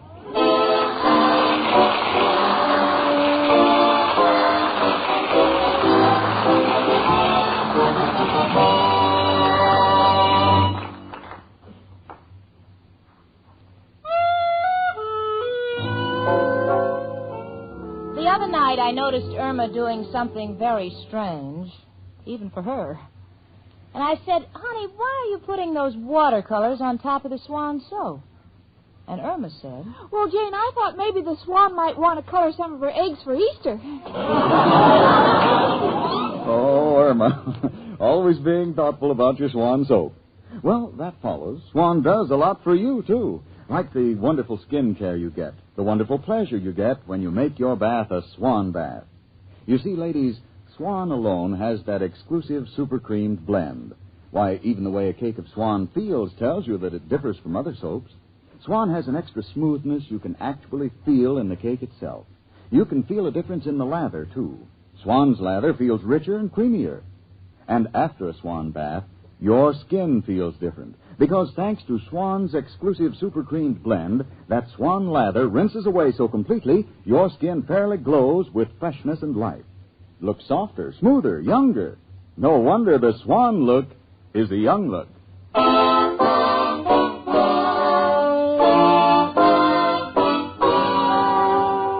My Friend Irma, presented by Swan, another fine product of Lever Brothers Company, was produced and directed by Cy Howard. Tonight's script was written by Cy Howard and Park Levy. Folks, next Monday evening, listen again to Our Friend Swan with my friend Irma. Starring Mary Wilson as Irma and Kathy Lewis as Jane. The part of Professor Kropotkin was played by Hans Conried. Ladies, listen. The shortage of fats and oils is still very serious, and it's worldwide. So please keep on saving every drop of used kitchen fat. Your butcher will pay you for every pound. Frank Bingman speaking. Spry. Takes that light and high. Spry. There's a reason why. Spry. Makes improvement Spry. Rely on Spry. Yes, there's a reason why Spry is the cake-making wonder. Spry has an amazing cake improver secret. Try the Spry one-bowl way and be certain of lighter, finer, richer cakes every time. No other type of shortening has Spry's cake improver. For new cake-making success, rely on Spry, the pure all-vegetable shortening. Rely on Spry. S-P-R-Y. Rely on Spry. S-P-R-Y. Tune in next week 1 hour earlier and listen to the Lux Radio Theater, immediately followed by My Friend Irma. This is CBS, where 99 million people gather every week, the Columbia Broadcasting System.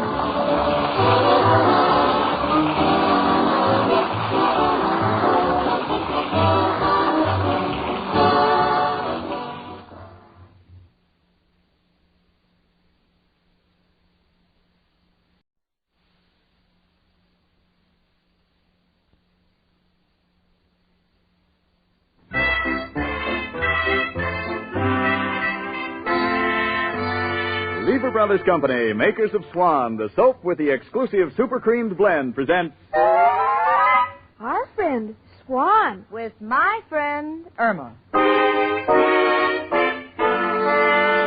Starring Mary Wilson as Irma and Kathy Lewis as Jane. Friendship, friendship, just a perfect friendship. When other friendships have been forgot, theirs will still be hot.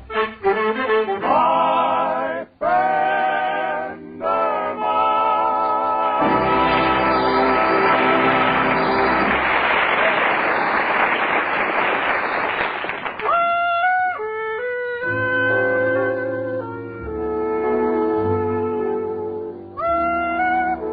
Everybody knows that 2 and 2 make 4. But I have news for you. This does not apply if you happen to live with Irma Peterson. Take the other day, Irma was in the kitchen holding a pan in her hand and doing cartwheels. So I said, honey, what's the idea of doing cartwheels while you hold that pan? Well, the recipe says place ingredients in the pan and keep turning.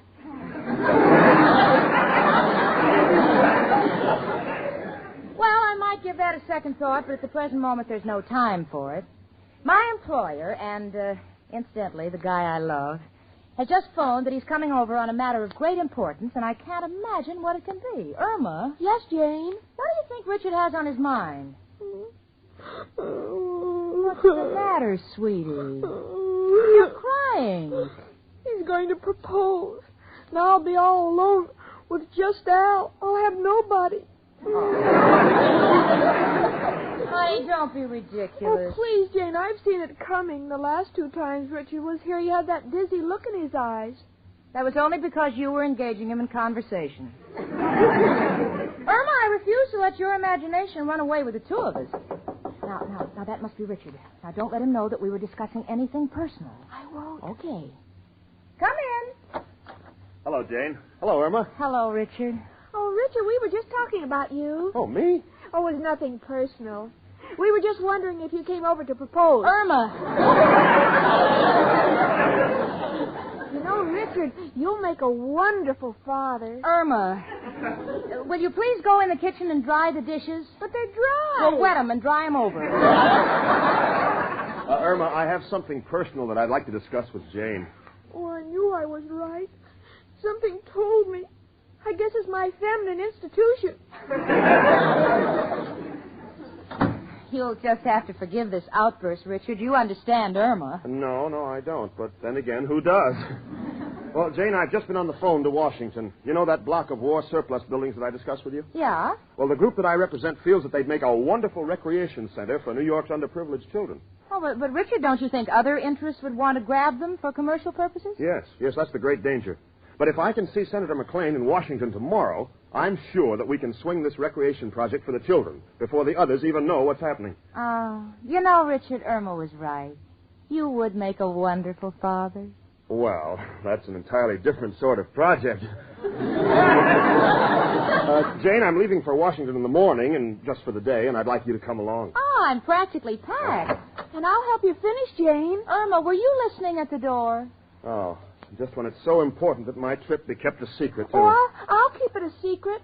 Oh, gee, Jane, I'd love to go to Washington. Oh, but, sweetie, this is a business trip. Oh, but I've never been to Washington. Everyone goes there. Even my graduating class went there.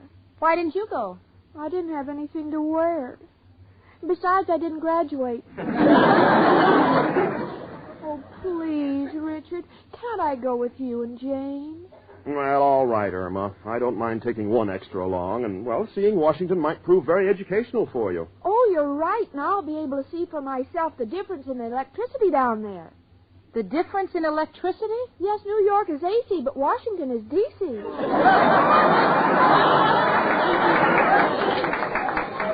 Honey, that means District of Columbia. Listen, Irma, I don't mind taking you along, but remember that this matter must be kept an absolute secret. This is what we call top-drawer stuff. Don't worry, I'll pack everything.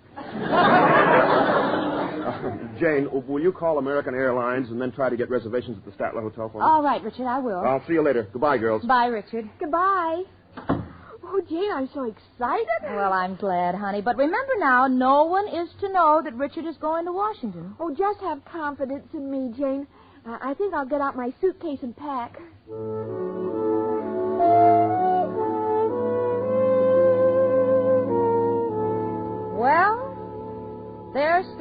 Irma packing for her trip to Washington.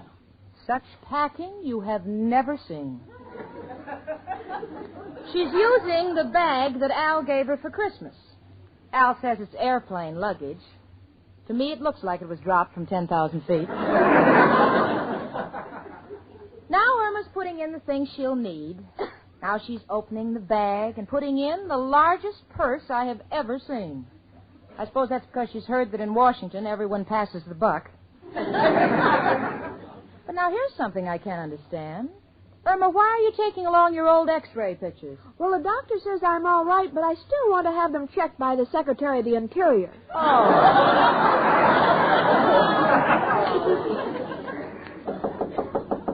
Come in. It's only me, Professor Kropotkin.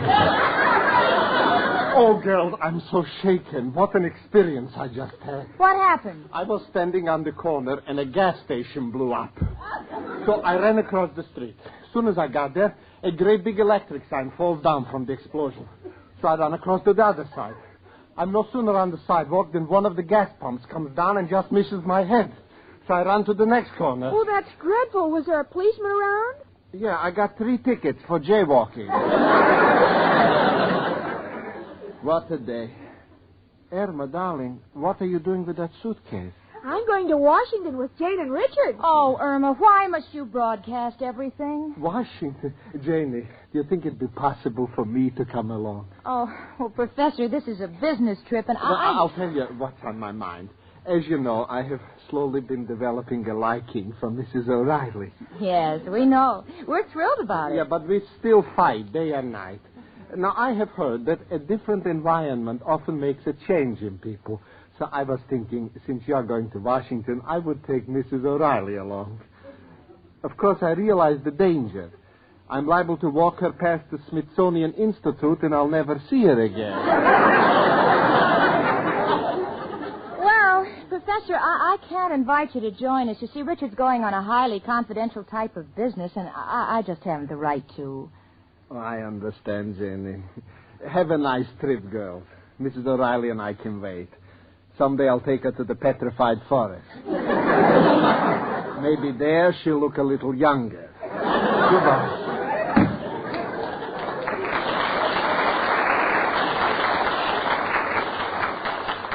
Well, Jane, I've almost finished packing. Oh, Jane, have you seen that large envelope Al left here? You mean that petition he sent weeks ago to his congressman? Yes, maybe while we're in Washington, we can get somebody interested in it. Irma, I have read that petition, and believe me, it has no chance. Congress will never raise the unemployment check to $300 a week. Come in. Hello, Jane. Hiya, chicken. Hello, Al, honey. Oh, Jane and I are getting ready to go to Washington with Richard tomorrow. Oh, Irma, I just got through telling you it's a secret, honey. Going to Washington, huh? Too bad you can't stick around in my moment of triumph. My greatest deal. Is it anything like your last one? You know, pumping up cranberries and selling them for apples? No, sir. This one is a blessing to young lovers. A money-saving sofa. A money-saving sofa? Uh-huh. It's got a built-in mallet. And when you're sitting there with your girl, you step on a pedal, and the mallet knocks out her kid brother who's hiding there waiting to blackmail you for a quarter. Great, huh, Chicken? Chicken, why do you look so depressed? Oh, well, I'm going to miss you when I'm in Washington. I'm going to miss you, too, Chicken. Don't like the idea of you being on the loose in Washington. In that confused state that you're always in, you're liable to wind up in some high government position.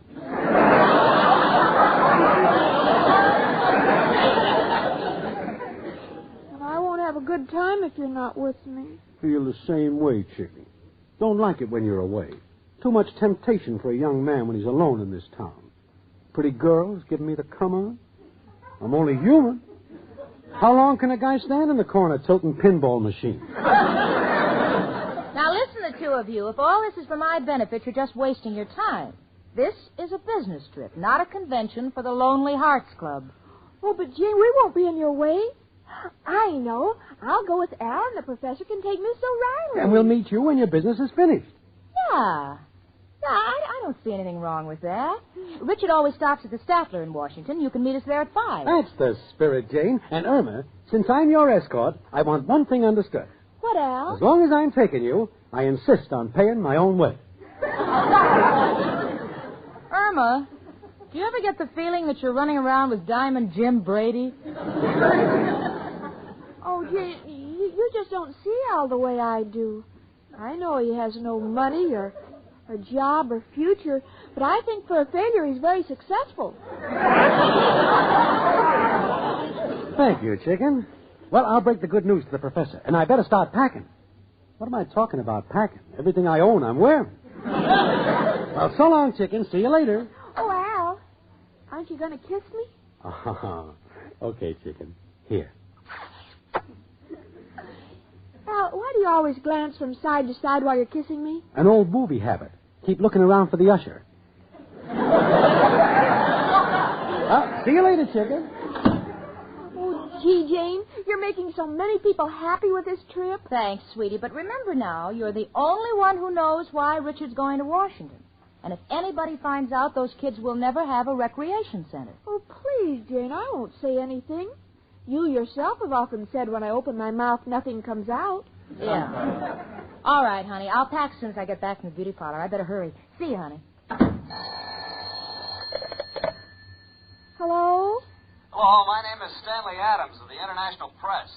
I understand this is the home of Richard Rhinelander's secretary. Are you she? She? No, I'm not she. This is me. Irma Peterson. Oh, well, could I speak to Miss Stacy? Well, she just went out. Why don't you call when we come back from Washington? Oh, so you're going to Washington. With Mr. Rhinelander, I suppose? Look, don't pump me, because I'm not going to tell you about Senator McLean and the underprivileged children. Well, I guess there's nothing more to be said. Got to make the 9 o'clock edition. Goodbye. Goodbye. You'll have to get up early in the morning to fool me, and even then I'm not awake.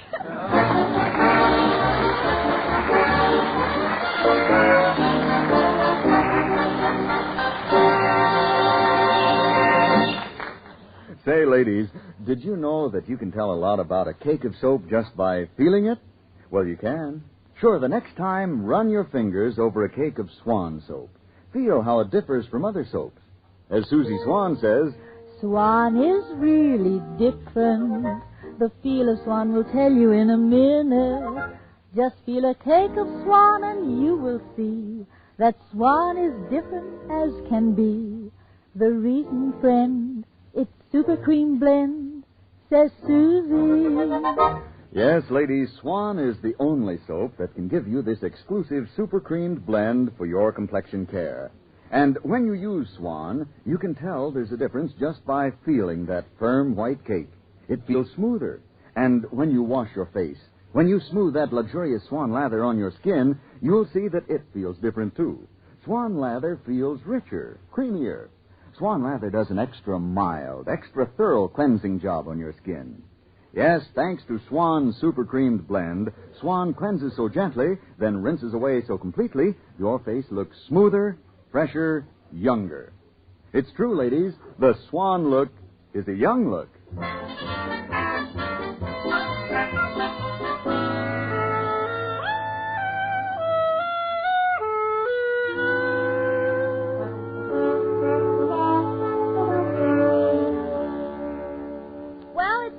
Richard and I have just arrived in Washington, and so far, so good. In a way, I'm happy that Irma and Al and the professor and Mrs. O'Reilly won't bother us for a few hours yet. I know I'd have a dreadful time explaining the sites of interest to Irma. I've already described the Lincoln Memorial to her. Despite everything I say, she still can't understand why Lincoln had to live in a log cabin when he had such a beautiful building available.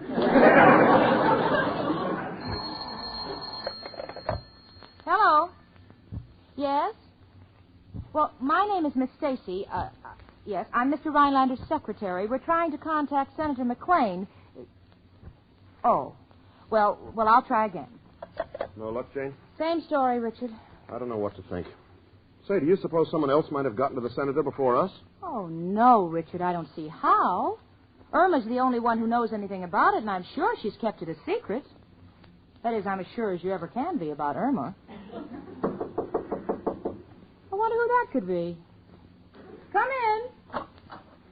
Oh, no. It's the four of you. Yes, it's us, Jane. Hello, Jamie. Hiya, Rich. Hello, Al. Hello, folks. I thought you weren't to join us until 5 o'clock. Oh, but you didn't say AM or PM, and we didn't want to be late. Are you angry, Jane? Oh, no, honey, but Richard can't contact Senator McLean. Irma, are you sure you didn't tell anyone? Oh, you know me better than that.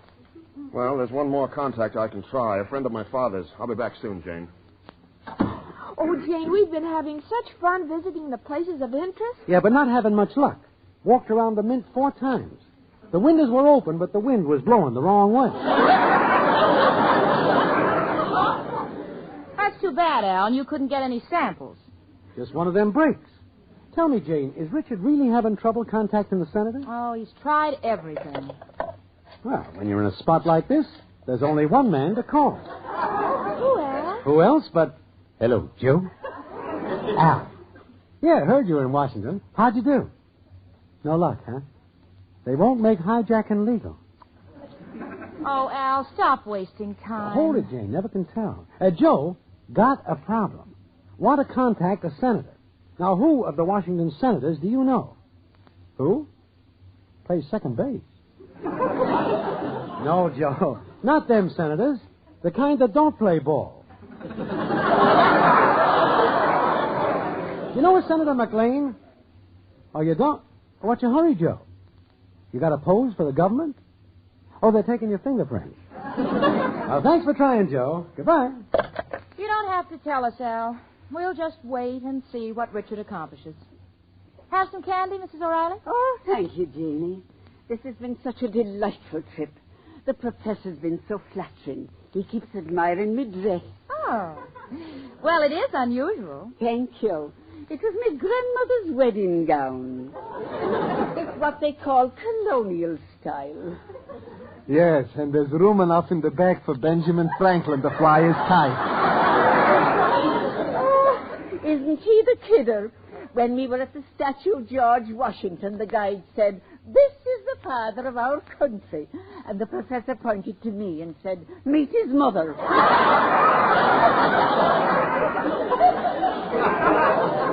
Well, I'm glad you're all having fun. Especially you, Professor. Well, Janie, this trip is a blessing. Mrs. O'Reilly and I have never gotten along so well. You know, it's a funny thing. When I first saw Mrs. O'Reilly, I said, I wouldn't go near that old crow. And here I am, a bird fancier. Oh, Professor, you make me feel like a girl again. How do you like that? In 1 minute, I knocked off 100 years. Seriously, Mrs. O'Reilly, the reason I'm getting to like you is because we see more eye to eye. Like when we visited Congress, you said the Republicans were saving this country. I said no such thing. I said the Democrats were saving it from the Republicans. Now, wait a minute. You mean to stand there and tell me that the Democrats ever had one man to compare with Dewey? Well, I don't think he should be president just because he once captured Manila. Keep out of this, Irma. Mrs. O'Reilly, you mean I brought you down here all the way to Washington to find out you're a Democrat? And what's wrong with being a Democrat? I happen to know a few things about these matters. Oh, you do? Yes, I do. Look, Mrs. O'Reilly, don't think you know everything about politics just because you helped Betsy Ross make the flag.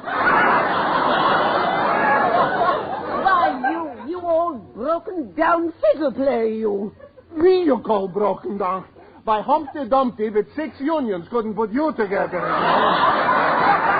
Why, you...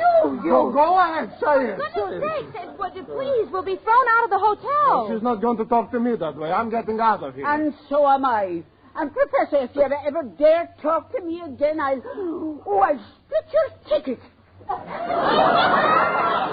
I'm going. Oh, please, all of you, please. Jane. Richard, you're white. What's wrong? Look at this newspaper headline. Let me see it. Richard Rhinelander arrived in Washington to negotiate for purchase of a group of war surplus buildings. Oh, how awful. Oh, who could have... Well, the article is bylined by a New York reporter, Stanley Adams. Oh, what a coincidence. That's a nice young man who phoned me. Irma. Oh, no. You didn't tell him Richard was coming to Washington. Well, I didn't say on what plane. Oh. Chicken, I know you're the champ at messing things up. But what are you trying to do, make the Olympic team? I didn't mean anything. Oh, Irma, now the whole recreation project is ruined. Someone else will beat us to it. No, it's not my pride that matters. It's just all those kids. I don't know why you all have to pick on me. Other people do things wrong. After all, this is Washington. Now, honey, there's no sense in crying over spilt milk. Go ahead, blame that on me, too. Goodbye, all of you. I think I'd better go after her. If she ever gets in that Pentagon building, she'll be 60 years old before we find her. No, Al, let her walk it off. She'll feel better. Well, I guess we can catch the next train. There's no sense in trying to see the senator now.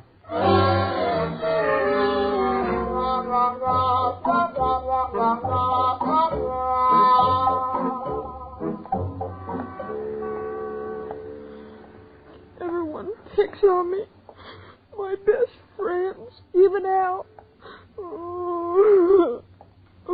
Wait until the next time he wants a dance or a date. I'll say, listen, you, I'm through, and it won't do you any good to come crawling to me on your knees.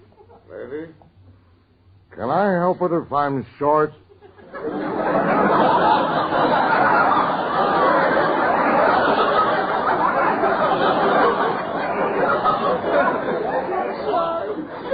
Talking to myself.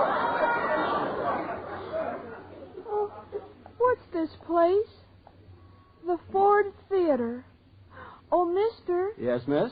what's playing here? Playing. Madam, this is the Ford Theater. It's now a national museum. Here is where Lincoln was shot by John Wilkes Booth. Now, would you like to go in? No, thank you. I'd rather wait until the picture changes.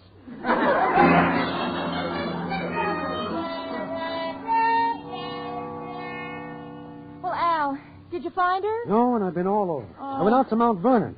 I think she might have been there because they said a blonde girl dropped in, said she wanted a pound of Martha Washington candy. Oh, Al, we've already missed our train. Shall we call the police? Don't like to do business with people out of town. Let's wait.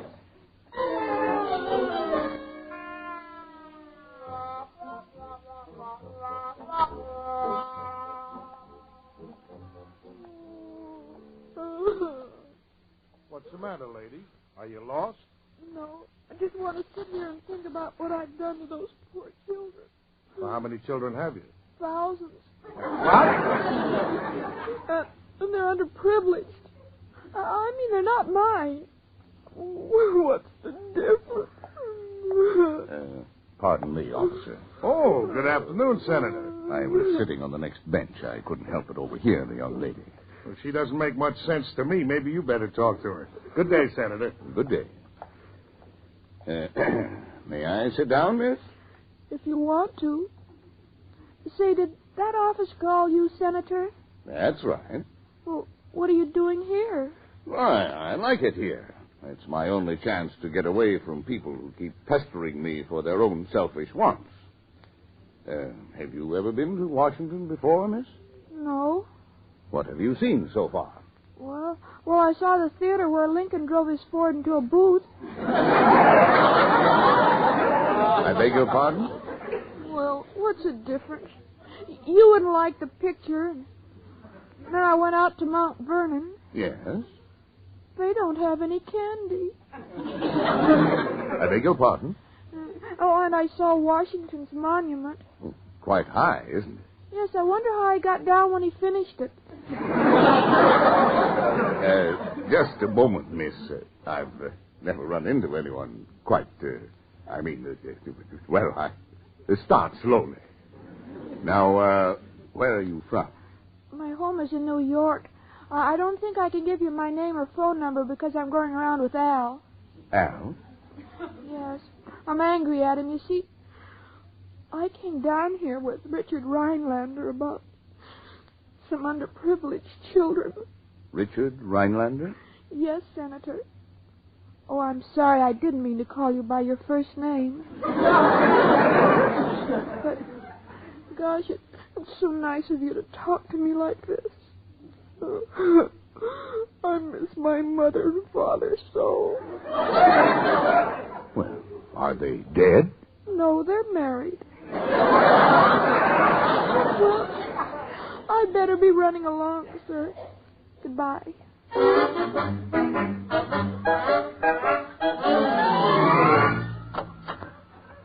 Hello, everybody. Oh, honey, for goodness sakes, where have you been? Oh, nowhere in particular, just killing time. Talking to a nice man. Oh, well, I'm relieved. We've been waiting for you. Well, come on, Richard. We're set. All right, let's go. Oh, that darn phone. Hello? Mr. Rhinelander? Yes? This is Senator McLean. Oh, yes, Senator. Well, I've been trying to reach you all day. Well, I thought it was another favor seeker, but now I know differently. I see your message here, and I want you to have those buildings for the Children's Recreation Center. Well, Senator, I'm overwhelmed. But to what do we owe this sudden decision? Well, I ran into a young lady who said she was a friend of yours, a blonde. A blonde? What? Hey, that must be Irma. I don't know how she got that way. Well said. We must never let it happen to any other New York child. Even yours. Goodbye.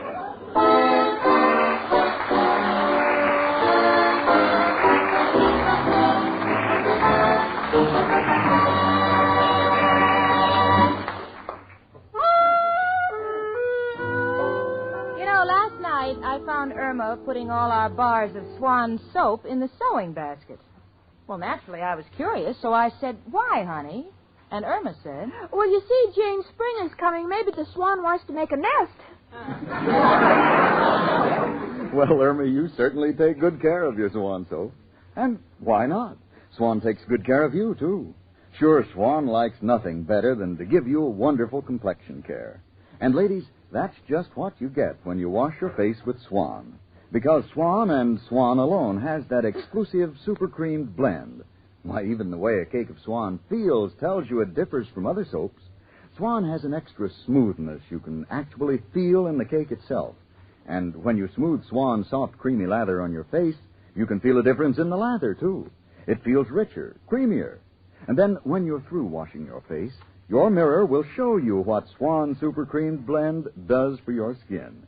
It looks softer, smoother, younger. No wonder the Swan look is a young look.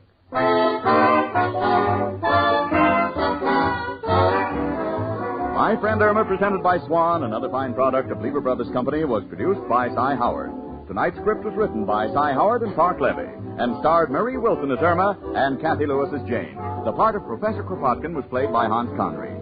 Friends, we all know that the Red Cross has a bigger job to do than before the war. Did you know, for example, that today the program for veterans alone is nearly 12 times greater? For the armed forces, nearly 5 times greater? Well, those are a few of the facts, a few of the really serious problems the Red Cross must meet. Yes, this year the Red Cross needs $75 million to bring help and relief to millions of people. So please give generously. Frank Bingman speaking. Spry. Cakes are light and high. Spry. There's a reason why. Spry. Cakes improve with Spry. Rely on Spry. Yes, there's a reason why Spry makes grand cakes. Spry has an amazing cake improver secret. Try the Spry one bowl way and be sure of lighter, finer, richer cakes every time. No other type of shortening has Spry's cake improver. For new cake-making success, try Spry, the pure all-vegetable shortening. Rely on Spry. S-P-R-Y. Rely on Spry. S-P-R-Y. Tune in next week 1 hour earlier and listen to the Lux Radio Theater, immediately followed by My Friend Irma. This is CBS, the Columbia Broadcasting System.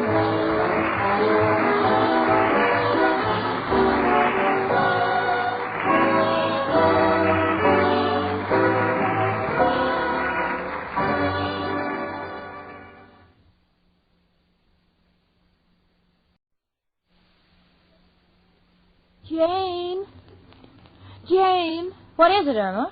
Oh, Jane, why do people think I ought to be a novelist? A novelist? Well, I don't know, honey. What makes you say that? Well, every time I talk to them, they say, Irma Peterson, you're one for the books. Well, that's what you can expect when you listen to my friend Irma. Friendship, friendship, just a perfect friendship. When other friendships have been forgot, theirs will still be hot. My friend Irma.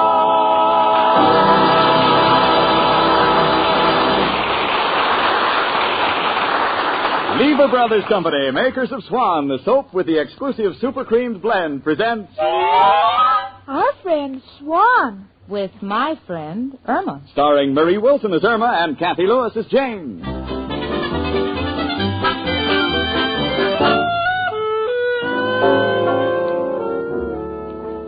The other day I was talking to an eminent psychologist, and he was telling me about a thesis he was writing entitled The Human Mind and Where It's Going.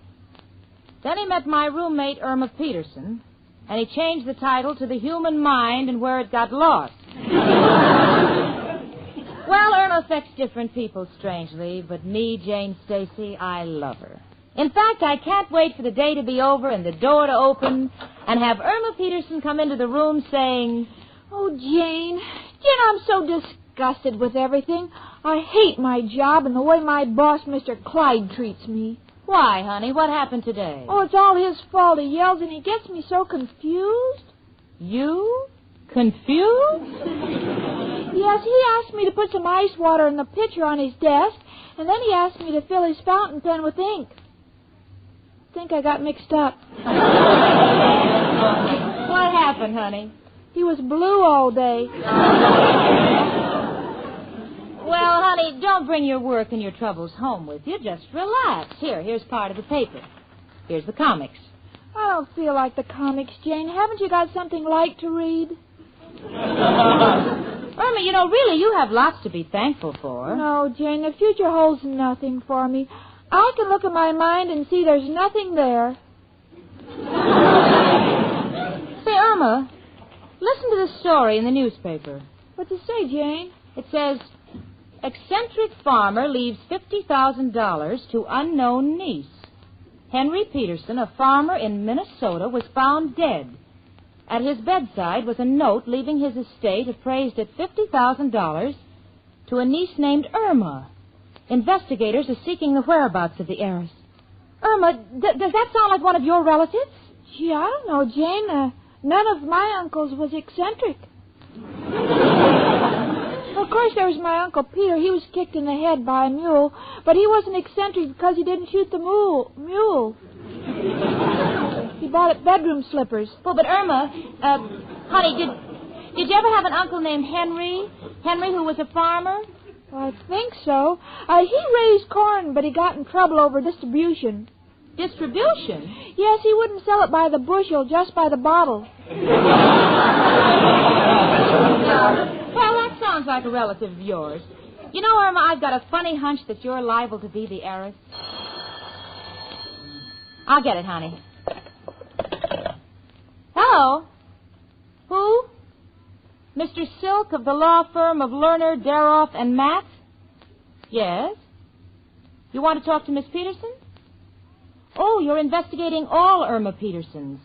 Yes, she's my roommate. You'd like to come out and interview her in regards to the estate of the late Henry Peterson? Yes, I just read about it. You come right out. Tell him to take a cab, Jane. I'll pay for it. Yes, it's 8224 West 73rd Street, apartment 3B. We'll be waiting for you. Bye. Oh, Irma. Irma, I've got a terrible feeling that you're going to get $50,000. I'm so happy for you. I'm so happy for you, I could just cry.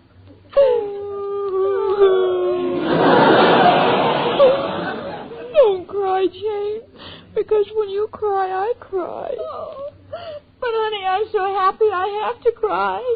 Well, let's both cry, Jane, because now we can afford all the Kleenex in the world.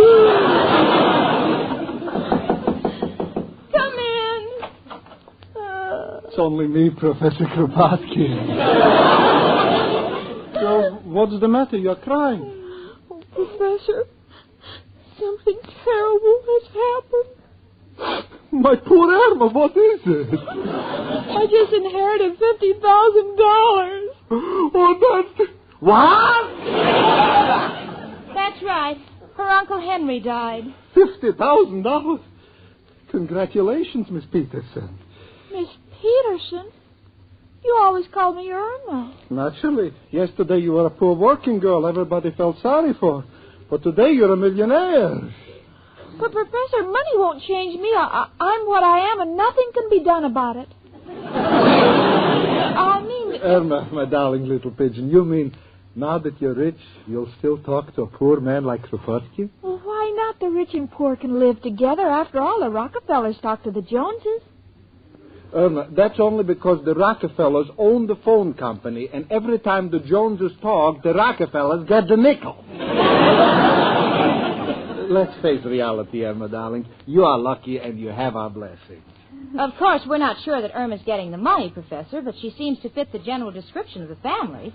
Yeah, and a Mr. Silk from the lawyer's office is coming over to check on me. My little Irma, rich girl. Oh, what a life of luxury you'll lead. With money like that, you'll have a Parisian chateau. Oh, no, I look ridiculous in those French hats. Come in. Hello, girls. Hello, Professor. Hello, Mrs. O'Reilly. Girls, could I trouble you for a little brown shoe polish? I left my eyelashes on the windowsill and the sun bleached one of them. Oh, sure, Miss O'Reilly. Tell me, why is everyone looking so happy? I just inherited $50,000. Irma, you've been in the sun too long, too. No, it's true, Mrs. O'Reilly. We have an heiress in our midst. Glory be. Mm-hmm. Well, Irma, now that you're such a lady, I suppose you'll be expecting me to improve your quarters. What do you mean improve? Let me tell you, Mrs. O'Reilly, you would have to have this building painted, plastered, and completely renovated before you could get it condemned.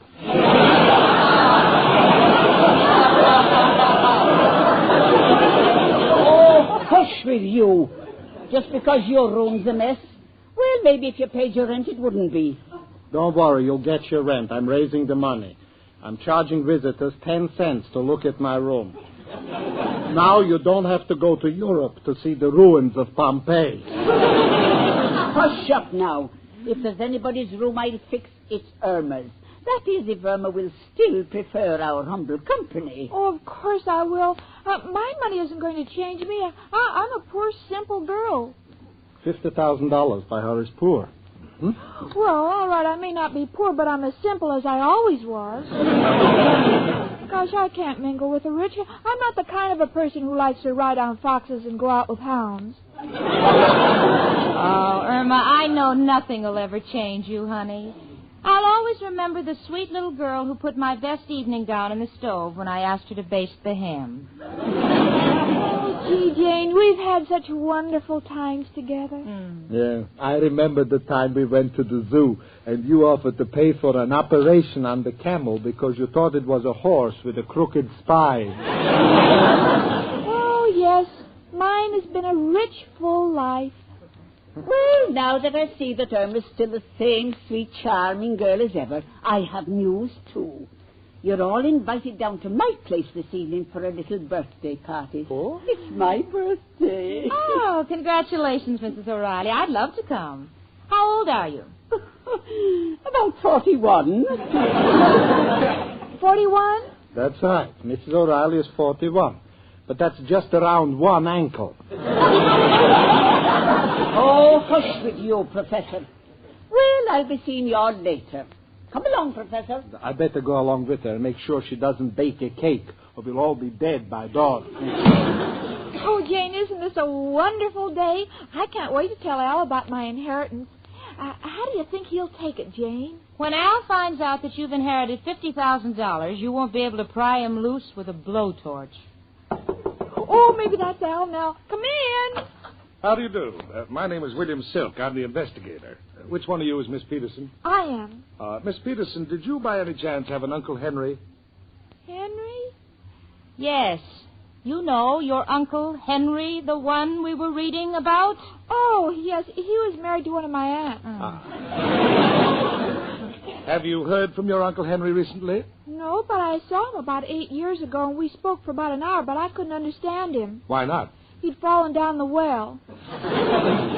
Well, Miss Peterson, this is a preliminary investigation. It's narrowed down to 3 people, you and 2 other young ladies from Minnesota.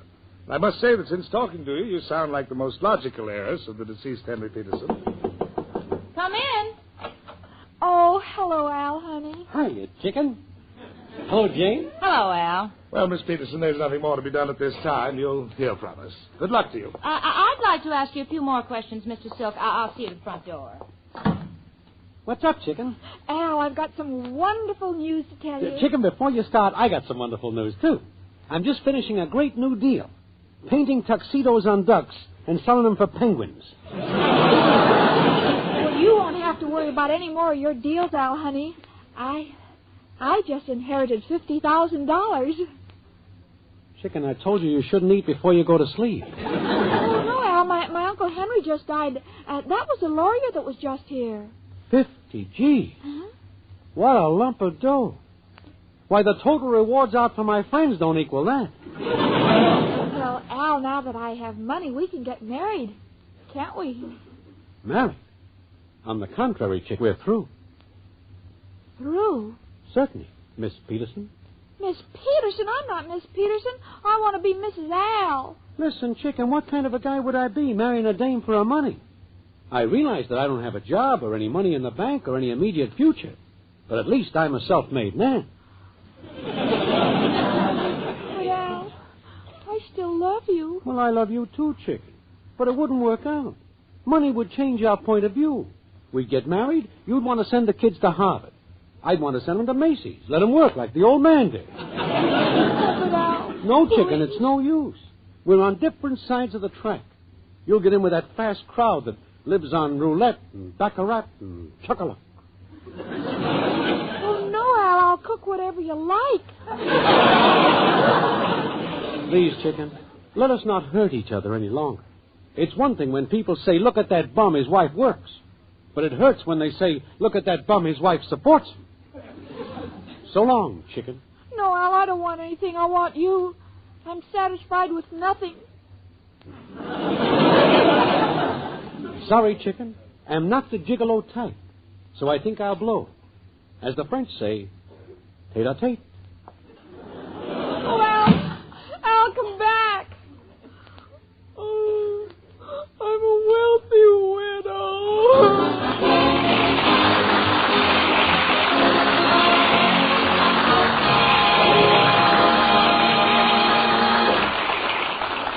You know, ladies, you can tell Swan differs from other soaps just by feeling a cake of Swan. It feels smoother.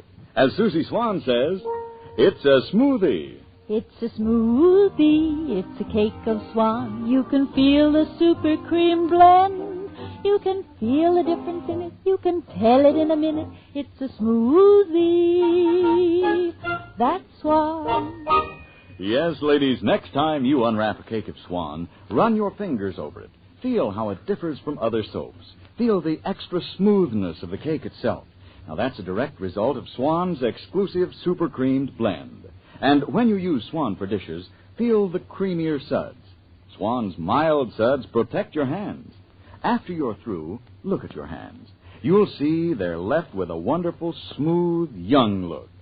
Swan super creamed suds are rich, thick suds, too. The kind of suds that get dishes washed fast, that rinse away so completely your dishes don't need wiping.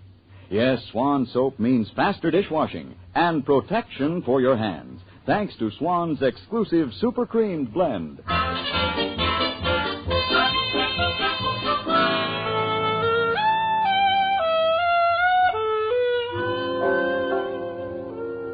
Well, Irma is certain she will never see Al again, and she's putting on a scene that would make Napoleon's death seem like a picnic.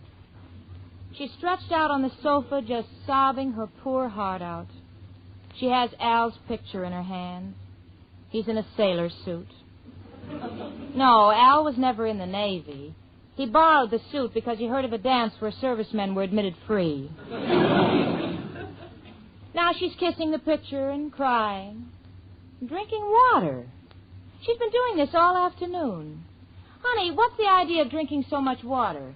Well, I expect to cry all night, and I don't want to run out of tears. Oh, sweetie, this is no time for tears. Well, you should rejoice, Irma. You're on the verge of inheriting $50,000. You should be happy. No, Jane, I'll never be happy without Al. Oh, now, sweetie, don't be so dramatic. For heaven's sakes, with your money, you'll meet other men. Not like Al. He was so sweet. He taught me so many things. At night, we'd sit on a park bench, and he'd point out all the stars for me.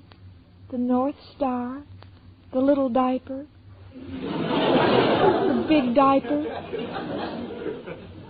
Irma, unless someone hung their wash very high, the word is dipper. Honey, I've told you repeatedly, honest, other men will bring you happiness. I don't want happiness. I want Al. Oh, Irma. Oh, the poor kid. I don't... Come in. Hello, Jane. Oh, am I early for Mrs. O'Reilly's party? Oh, gee, Richard, I'm so glad to see you. Irma's in the bedroom just crying her eyes out. I don't know what to do. What's happened? Well, it looks like Irma has inherited $50,000 from an Uncle Henry, and Al has walked out on her. He feels that the money will come between them. Al walking out on money? Yeah. The same Al who stands in front of a vending machine for hours hoping someone's nickel will get stuck? Mm-hmm. That's the story, Richard. She's in the bedroom crying her eyes out. There's only one thing we can do. Get Al back. Exactly. And I have an idea what to tell him. Well, where can you get in touch with him? Oh, yeah. Well, let's see. This is the night he usually brings Irma flowers. But since he's not dating her tonight, there's no sense in trying to reach him at the funeral parlor. Now let's see. Where else would... Come in. Oh, Al, I was just trying to get in touch with you. Just dropped by to return Chicken's picture. Every time I read what she wrote on it, it tortures me more than I can stand. Oh. Let me see the picture. Dear Al, I love you oh so madly, with all my soul and flesh. I dream of when you'll marry me and carry me across the thresh.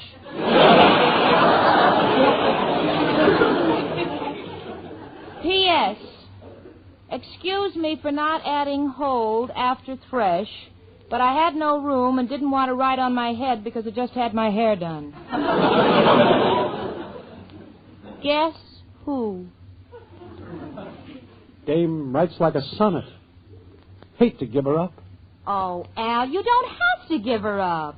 The inheritance doesn't have to come between you. She'll need help now, and you can help her. Me? Sure. She'll need a business manager, and you're the man for the job. Hey, that sounds good. Then no one can say I'm marrying her for the dough. Well, certainly, yeah. Al, sure. Now, we know that you want to be alone with Irma, so Richard and I'll just go on down to Mrs. O'Reilly's party. Come on, Richard. I'm with you, Jane. Chicken, it's me, Al. Come out, I want to talk to you.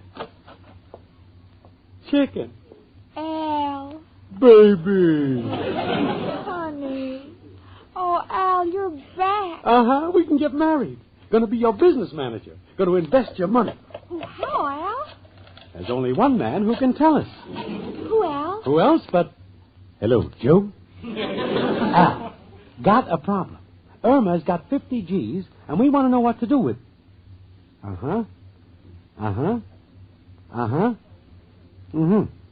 Lay low until everything cools off. No, Joe, this money ain't hot. It's legitimate. If it's legitimate, you're not interested. Okay, Joe, so long. Chicken, I got an idea.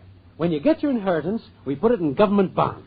All but $500. What's that for? I'll show you. Take me to Mrs. O'Reilly's party. My arm, Chicken.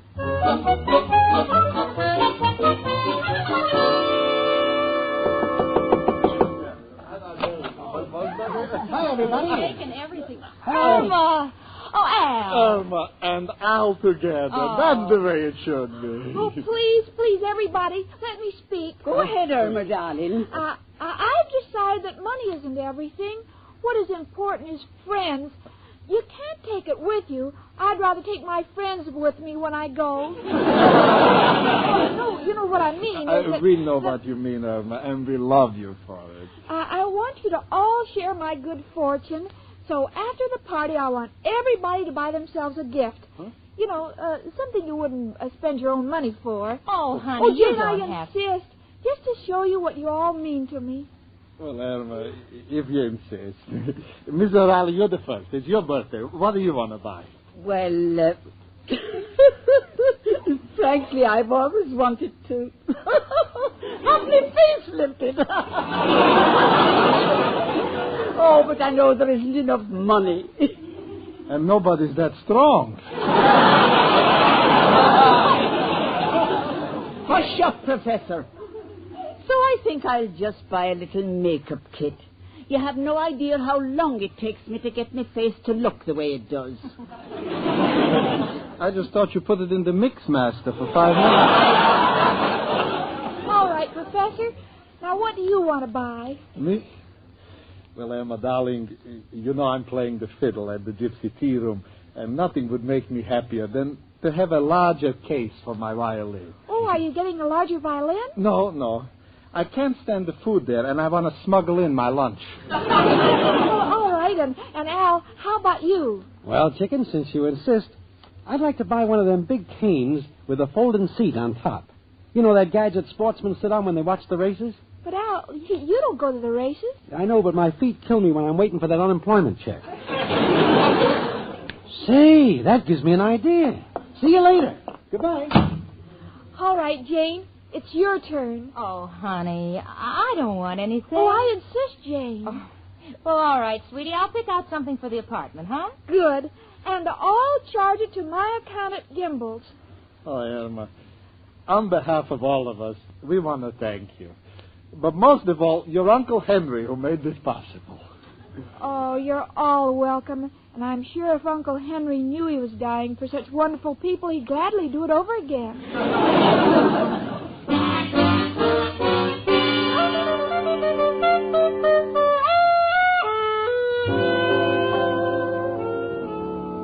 Well, we've all done our shopping, and you've never seen such a happy gang. Mrs. O'Reilly has purchased the most extensive makeup kit, everything from lipstick to mud pack.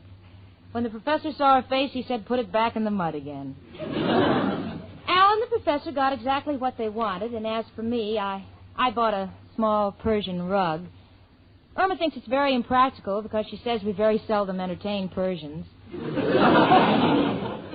But she's happy beyond words, even though her account at Gimbel's has $500 against it. Jane? Yeah, honey? Gee, you'll never know how wonderful I feel. I helped all my friends, and Al has a job working for me. Yeah. You know, honey, you're what you call a philanthropist. How can you say that, Jane? I was born in Minnesota. Oh. All right, sweetie. Come in.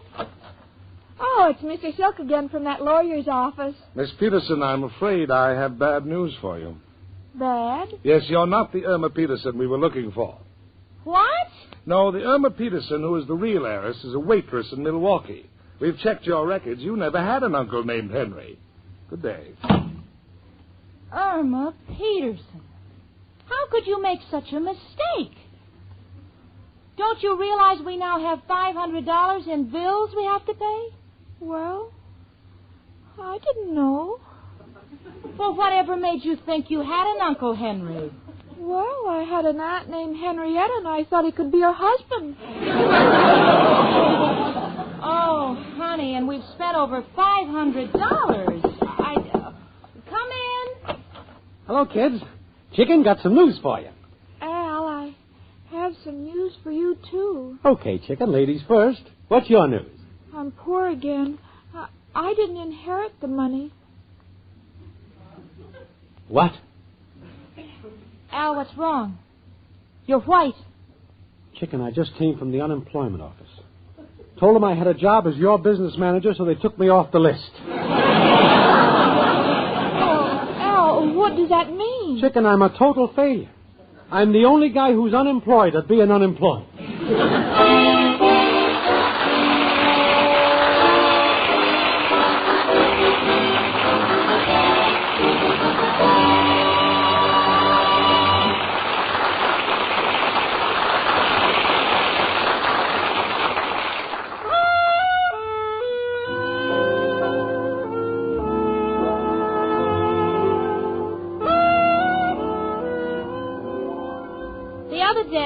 Irma put her coat and hat on and started out the door with a cake of swan in her hand. So I said, "Honey, where are you going with our swan?" And Irma said, "Well, gee, Jane, spring is here, so I'm taking our swan up to the pond at Central Park to play with the other swans." Well, Jane, you know Irma has her serious moments about swan soap, too. Like when she washes dishes. Why, she says swan is perfect for dishes. And you know, lady, it's true. Why, even the way a cake of swan feels tells you it's a perfect dishwashing soap. Sure, next time you unwrap a cake of swan, just feel the cake with your fingertips. Feel how Swan Super Creamed Blend makes it differ from other soaps. It feels smoother. Then feel those mild swan suds. They feel richer, creamier. Then you'll know why Super Creamed Blend protects your hands. Yes, thanks to Swan Super Creamed Blend, your hands are left with a smooth, soft, young look. And what's more, those Swan suds rinse away so completely your dishes don't need wiping. A real time saver. Yes, it's worth looking into, lady, because if you want a soap that protects your hands, a soap that'll get you out of the kitchen in a hurry, you want the soap with the exclusive Super Creamed Blend, Swan Soap.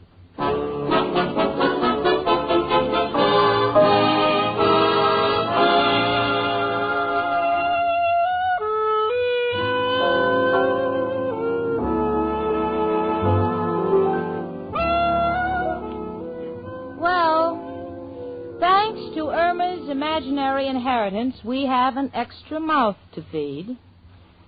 Al shows up promptly, morning, noon, and night for his meals. As for the $500 on Irma's charge account, well, everyone's been nice enough to return their gifts. And Irma, well, she just won't forget what happened. Honey. Yes, Jane? Honey, have you seen my gold locket? You know, the one I inherited from my grandmother. Oh, I gave it away, Jane. I don't want you to get in the same trouble I did. You know, if I ever wanted to give anything away, it'll be my friend Irma.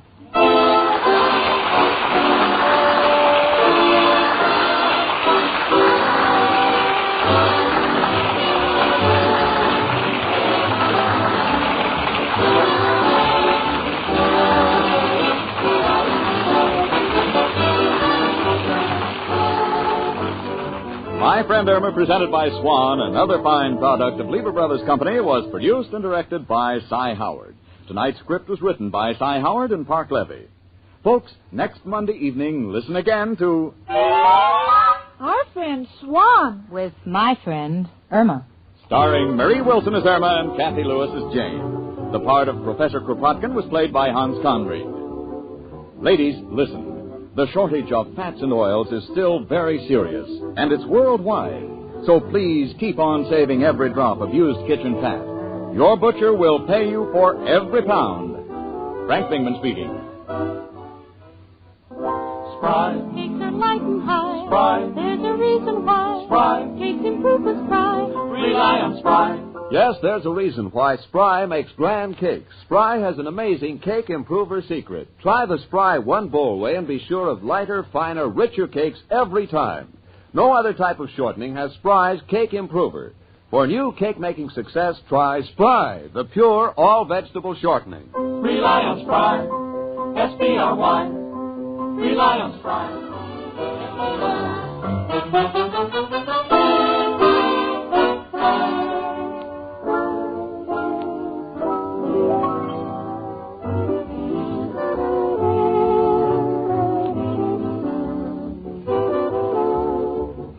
Tune in next week 1 hour earlier and listen to the Lux Radio Theater, immediately followed by My Friend Irma. This is CBS, where 99 million people gather every week, the Columbia Broadcasting System.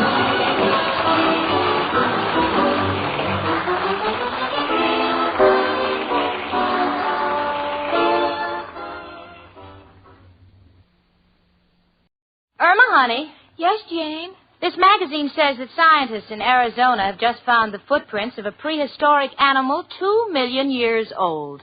What do you think of that? Well, I think they're silly if they try to track it down. I'm sure it's dead. Well, that's what you can expect when you listen to my friend Irma. Friendship, friendship, just a perfect friendship. When other friendships have been forgot, theirs will still be hot. Lever Brothers Company, makers of Swan, the soap with the exclusive super creamed blend, presents Our friend Swan. With my friend Irma. Starring Marie Wilson as Irma and Kathy Lewis as Jane.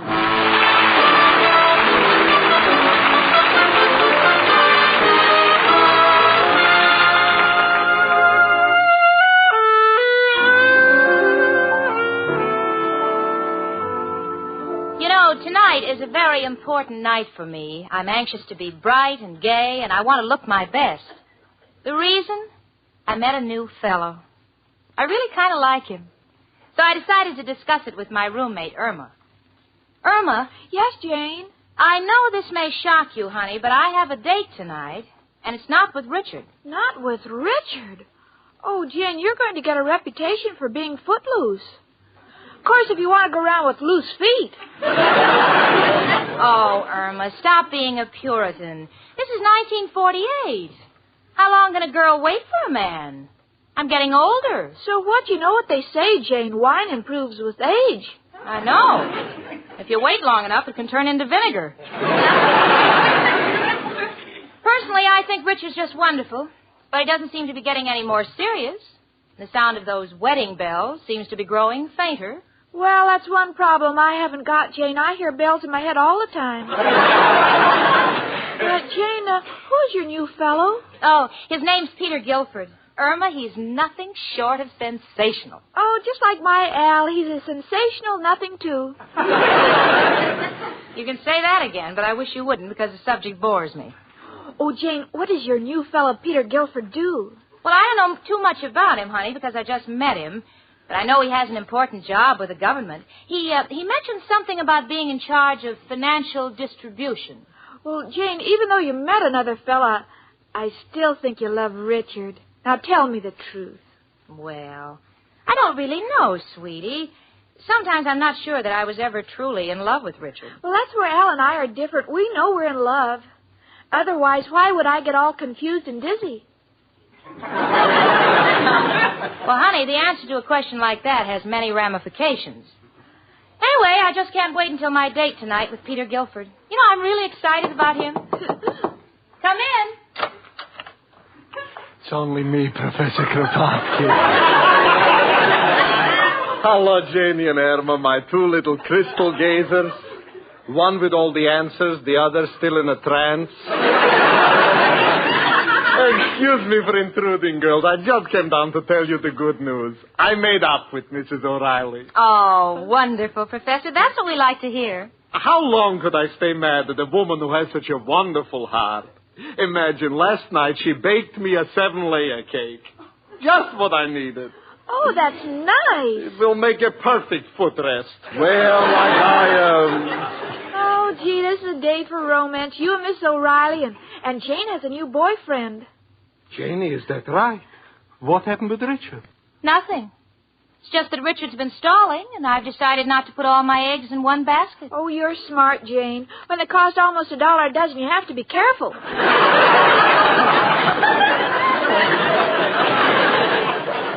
Being careful is what I want to talk to you about, Jamie. A person in choosing a mate must never be too particular. You know, I remember when I started courting girls. One I didn't like because she was mean, another was jealous, another was stingy, another was naggy. So gradually I became an expert, and I wound up marrying a woman who was a combination of all of them.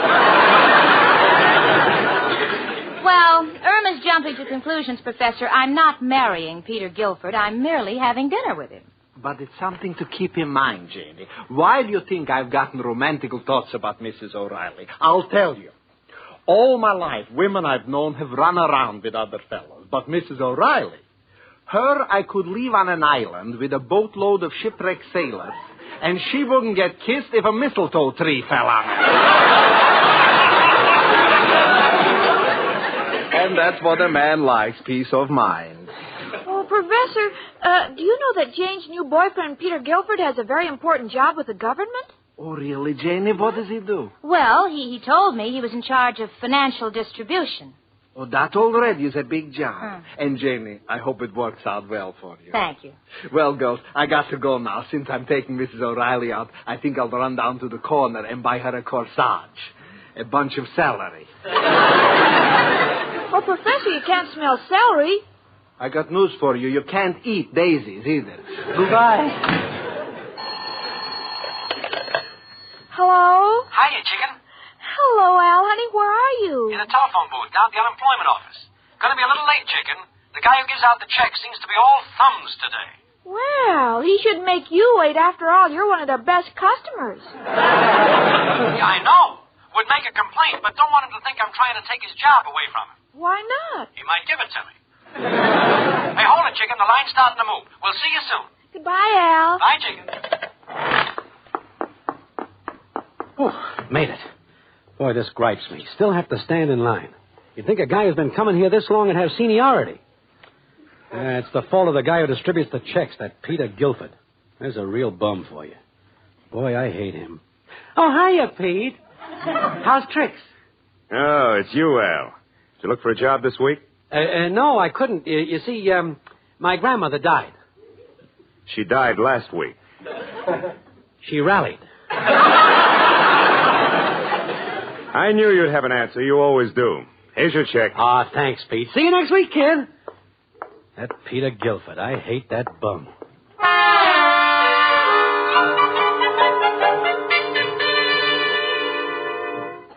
Irma, honey, will you hand me my nail polish? I want to look my best for Peter Guilford tonight. All right, Jane. Come in. Oh, hello, Mrs. O'Reilly. Oh, my, you're all dressed up. Oh, thank you, dear. The professor and I are going out tonight, and I was wondering if you could lend me a pair of dark glasses. Dark glasses? Yes, the wind blew me eyelashes off the windowsill. I wouldn't want him to see me without them. You know the way he kids about me false teeth and me artificial fingernails and me bleach transformation. He says if we ever cross the border, the customs man will be checking my parts 5 days after we've gone. No, he's a great kidder. It's me again, girls, and Mrs. O'Reilly. Oh, what a beautiful day it is. I was just out taking a walk. Oh, Professor, don't move. There are 2 caterpillars on your shoulder. Caterpillars? Glory be, those are me eyelashes.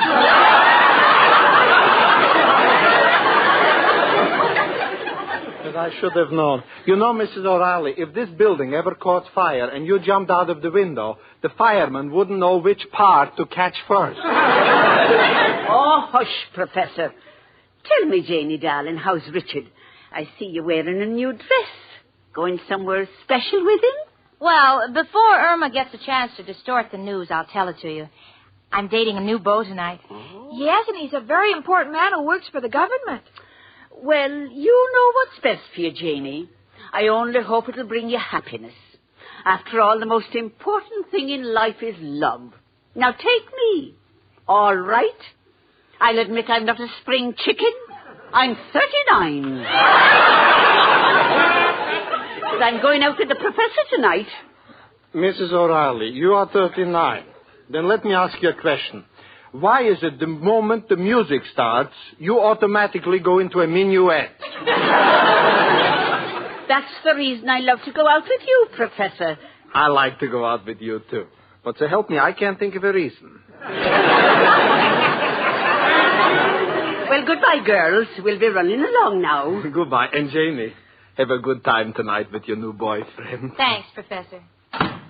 Irma, you know, I want to make a good impression tonight, so I think I'll buy a new hat. I won't be long. If Richard calls, remember, you don't know where I am. All right, Jane. Come in. Hello, Jane. Hiya, chicken. Hi, Al. Hello, Al, honey. Oh, the humiliation of that unemployment office. I won't have to put up with that stuff much longer. Got a deal that'll put me on Easy Street. Yeah, I know. You're going to glue corn silk on old sweaters and sell them for fur jackets. No, that's not the deal, but like yours better. Sorry, Al. I've already patented it with the insane asylum. Well, I'll be back as soon as I find a hat, honey. Goodbye, all.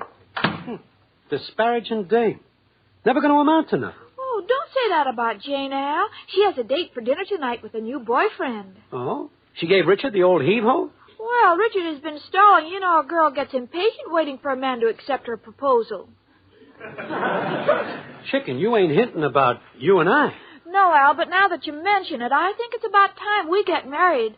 I want to have children while I'm young, while I still know what more than they do. Chicken, you can't get married on a shoestring.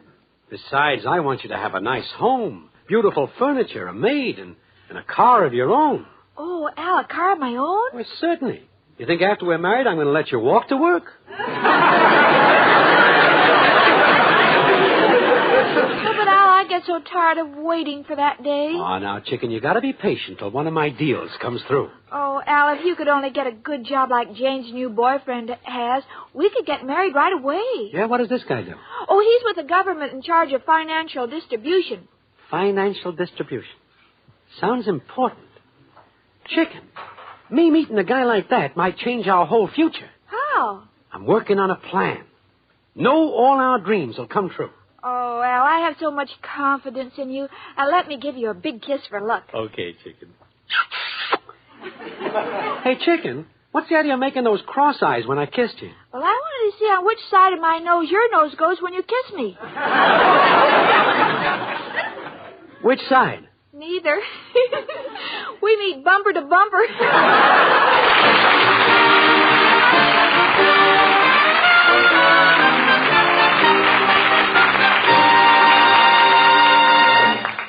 Say, ladies, here's a way you can prove to yourself that Swan soap actually differs from other soaps. Feel a cake of Swan. It feels smoother. As Susie Swan says, it's a smoothie.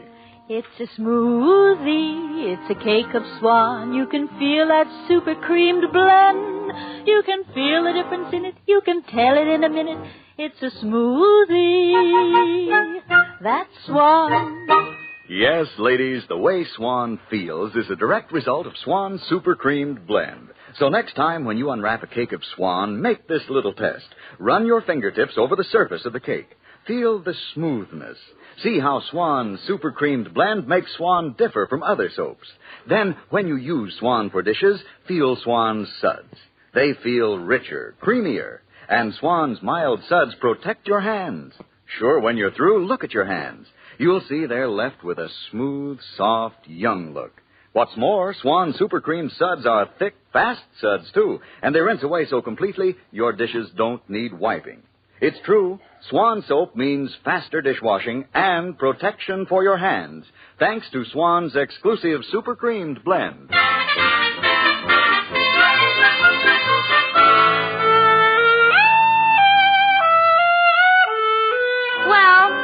I've been shopping for a hat. I've tried off the face hats, on the face hats, low brims, high brims, no hat, just brim. However, I saw one that I thought was adorable. 3 roses sewed on a ribbon. $95. I wouldn't spend that much for 3 roses if I just finished a quart of 4 roses. So, I decided to just forget the hats. Let my personality work for me tonight. Hello, honey. Hi, Jane. Did you get a hat? No, I didn't, honey. Not that I care, but, did Richard call? No. Oh, well, who cares? Just as well. Oh, yes. Well, I don't care. Were you here all the time? Yes. Well, if he does call, tell him I'm not here. All right, Jane. Never mind, I'll tell him. Hello. Hello, Jane. Oh, it's you, Richard. Jane, I have good news for you. I'm taking you out tonight. I've got news for you. I've already got a date. Oh, you have? Yes, I have. Well, that's nice. Enjoy yourself. I certainly will. Good night, Jane. Richard? Richard? Well, how do you like that? He's not even angry. Well, Jane, do you care? Of course I don't care. He means nothing to me. Nothing at all. Jane, you just tore your handkerchief. Well, I like it that way. After all, 2 handkerchiefs are better than 1.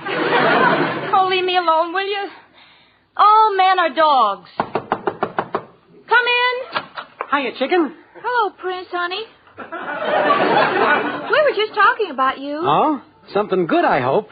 Because, Jane, I got something to ask you, and I don't know exactly how to begin. Well, leave out the words, may I borrow, and just take it from there. I don't need money, Jane. It is my belief that a guy only gets places through contacts, people he meets. Yeah, that's partially true. Yeah. Now, when you first introduced me to Richard, I thought he could do me some good. But, through some slip in the conversation, he found out I was a bum. Now, Jane, you got a new guy, and I want him to think well of me.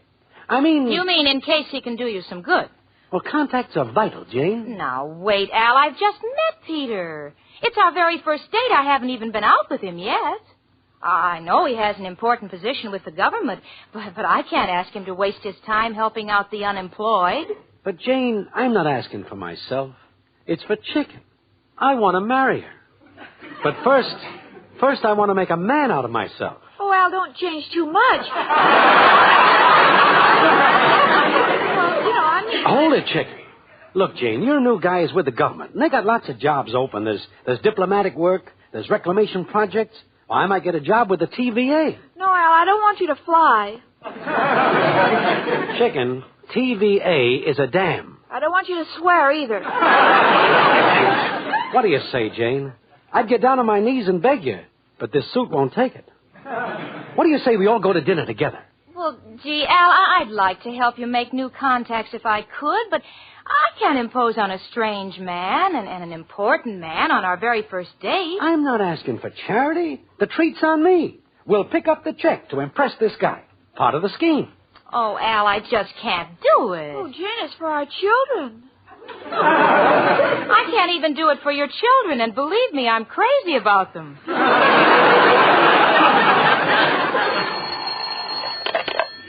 Hello. Yes, this is Jane Stacy. Oh, hello, Peter. How nice of you to call. Please, Jane. Right, we'll pay all expenses. Yeah. Peter, I hope you don't mind, but I have a rather unusual request to make. You see, I live with a girl, Irma Peterson, and her boyfriend is in town, and they would like us to be their guests at dinner. What's that? You accept? Now, you sure you don't mind? Oh, that's fine. We'll meet you here for cocktails. Yeah, same time. Wonderful. Goodbye. What do you know? He didn't object. He even seemed eager. Hey, you see? The rich like a handout, too. Don't be ridiculous, Al. He probably has more money at his fingertips than the government itself. Now, remember, Al, you said you'd pay for this dinner. It's all on you, and I want to go to a very nice place. We'll handle everything. After all, I'm trying to make an impression, too. Must spend money to get money. Oh, Jen, you're really a wonderful friend. And believe me, Al and I'll never forget this. And after we get married, we'll name our first baby after you. That is, if it's a girl. If it's a boy, we'll name him Jim, but we'll spell it Jane. Well, now that I've committed myself to cocktails, I guess I better run out and get some hors d'oeuvres. Fine, Jane. And after cocktails, the entire evening is on me. It had better be. I'm loaded. Oh, Al, it's working out wonderfully. Where do we go for dinner? That's not important. What is important is where am I going to get the money to pay for it?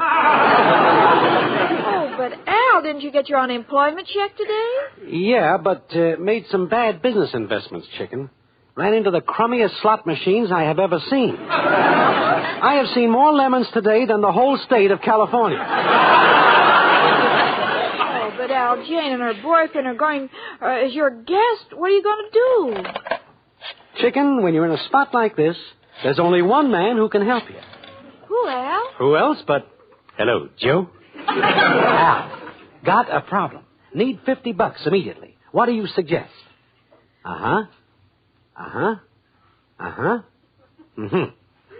Play bingo. But, Joe, how do you win $50 playing bingo? Oh, the way you play it at Surefire? Stand in a dark alley with a club? Wait for a guy to walk past and bingo, you've got the money? Oh, no, Joe. No, must be legitimate. In that case, you cannot be of service to me. Gotcha. Goodbye, Joe. Chicken, you get ready. I'm going out to try to hustle the $50.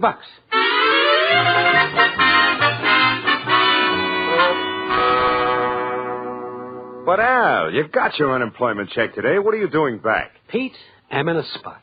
Could I have an advance against the next 2 weeks? Promise you I won't get a job. Al, look, that's against regulations. It can't be done. But this might help you. I'm entertaining a big shot with the government. Might get you a good job. Please, Al, don't bother me. I've got my own troubles. I've got a date with a new girl tonight, and I've got to raise $10 to get my suit out of pocket. Yeah. I was in a worse hole. But luckily, she's got a girlfriend whose chump boyfriend is picking up the dinner tab. Yeah, you're a fine pal. But I'll fix you. This year I vote Republican, and next year you'll be in this line right in back of me.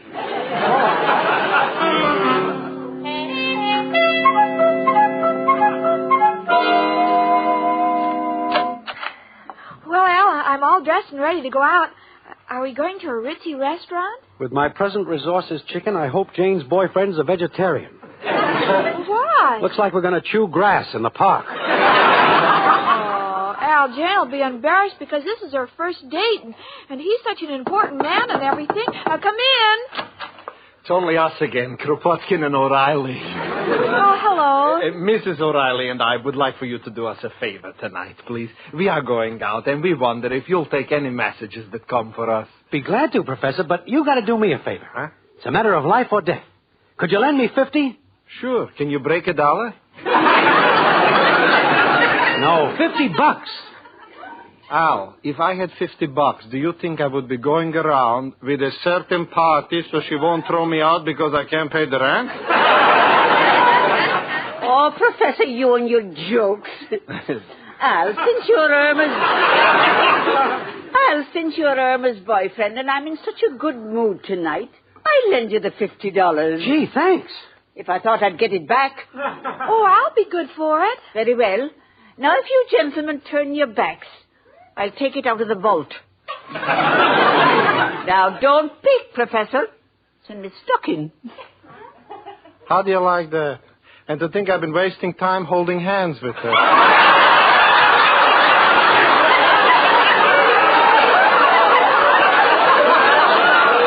Here you are, Al. Come on, Mrs. O'Reilly. Now we can go dancing. Before I was ashamed to take you. Before it looked like you had 3 knees. So, goodbye and good luck. Thanks again, Mrs. O'Reilly. Consider this only a temporary loan. Okay, Chicken, now we're in business. And since we're going out with such an important man, you take this money and go down and buy yourself an orchid.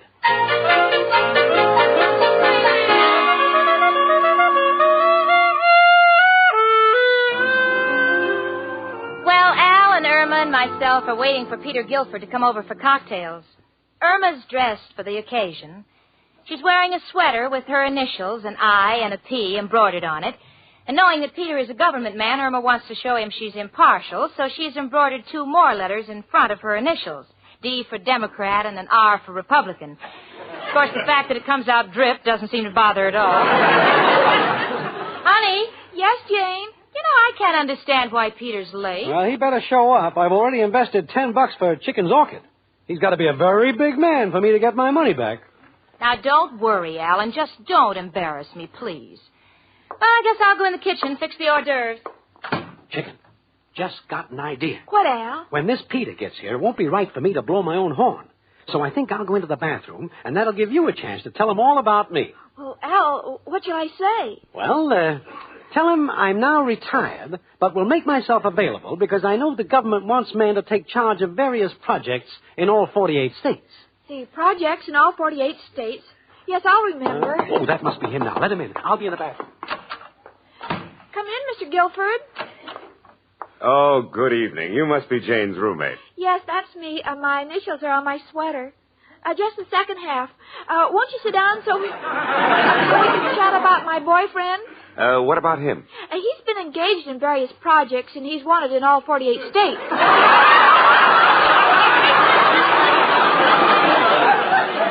What? Irma, honey, would you get the ice and the... Oh, hello, Peter. Oh, hello, Jane. Your roommate has been trying to tell me something, but I know. We'll have a drink. Irma's easier to take that way.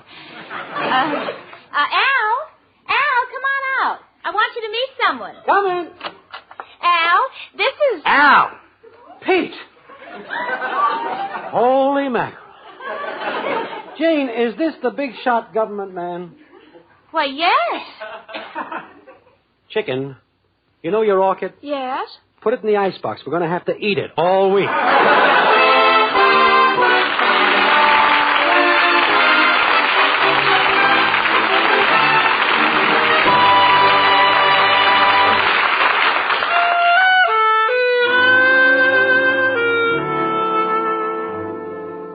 I came home and found that Irma had made a little black jacket which she'd put on our bar of Swan soap.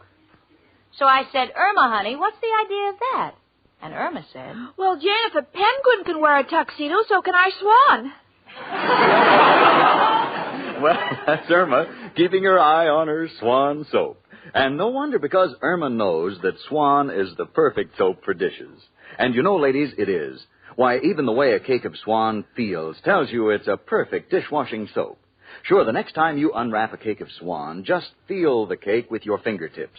Feel how Swan's super creamed blend makes it differ from other soaps. It feels smoother. And feel those mild Swan suds. They feel richer, creamier. Then you'll know why super creamed blend protects your hands. Yes, thanks to Swan's super creamed blend, your hands are left with a soft, smooth, young look. And here's an added note. Those Swan suds rinse away so completely your dishes don't need wiping. A real time saver. So for a soap that protects your hands, a soap that gets you out of the kitchen in a hurry, you want the soap with the exclusive super creamed blend. Swan soap.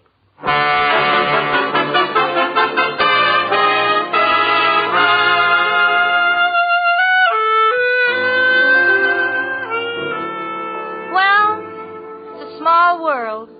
I never knew it could be so revolting. Me, Jane Stacy, the girl with all the answers, had to fall for a guy who was only one step ahead of Al.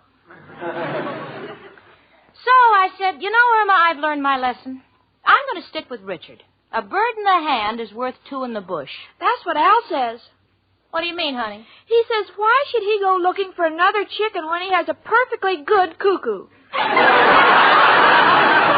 Yeah, and for once, Al has come through with a perfect description of my friend Irma.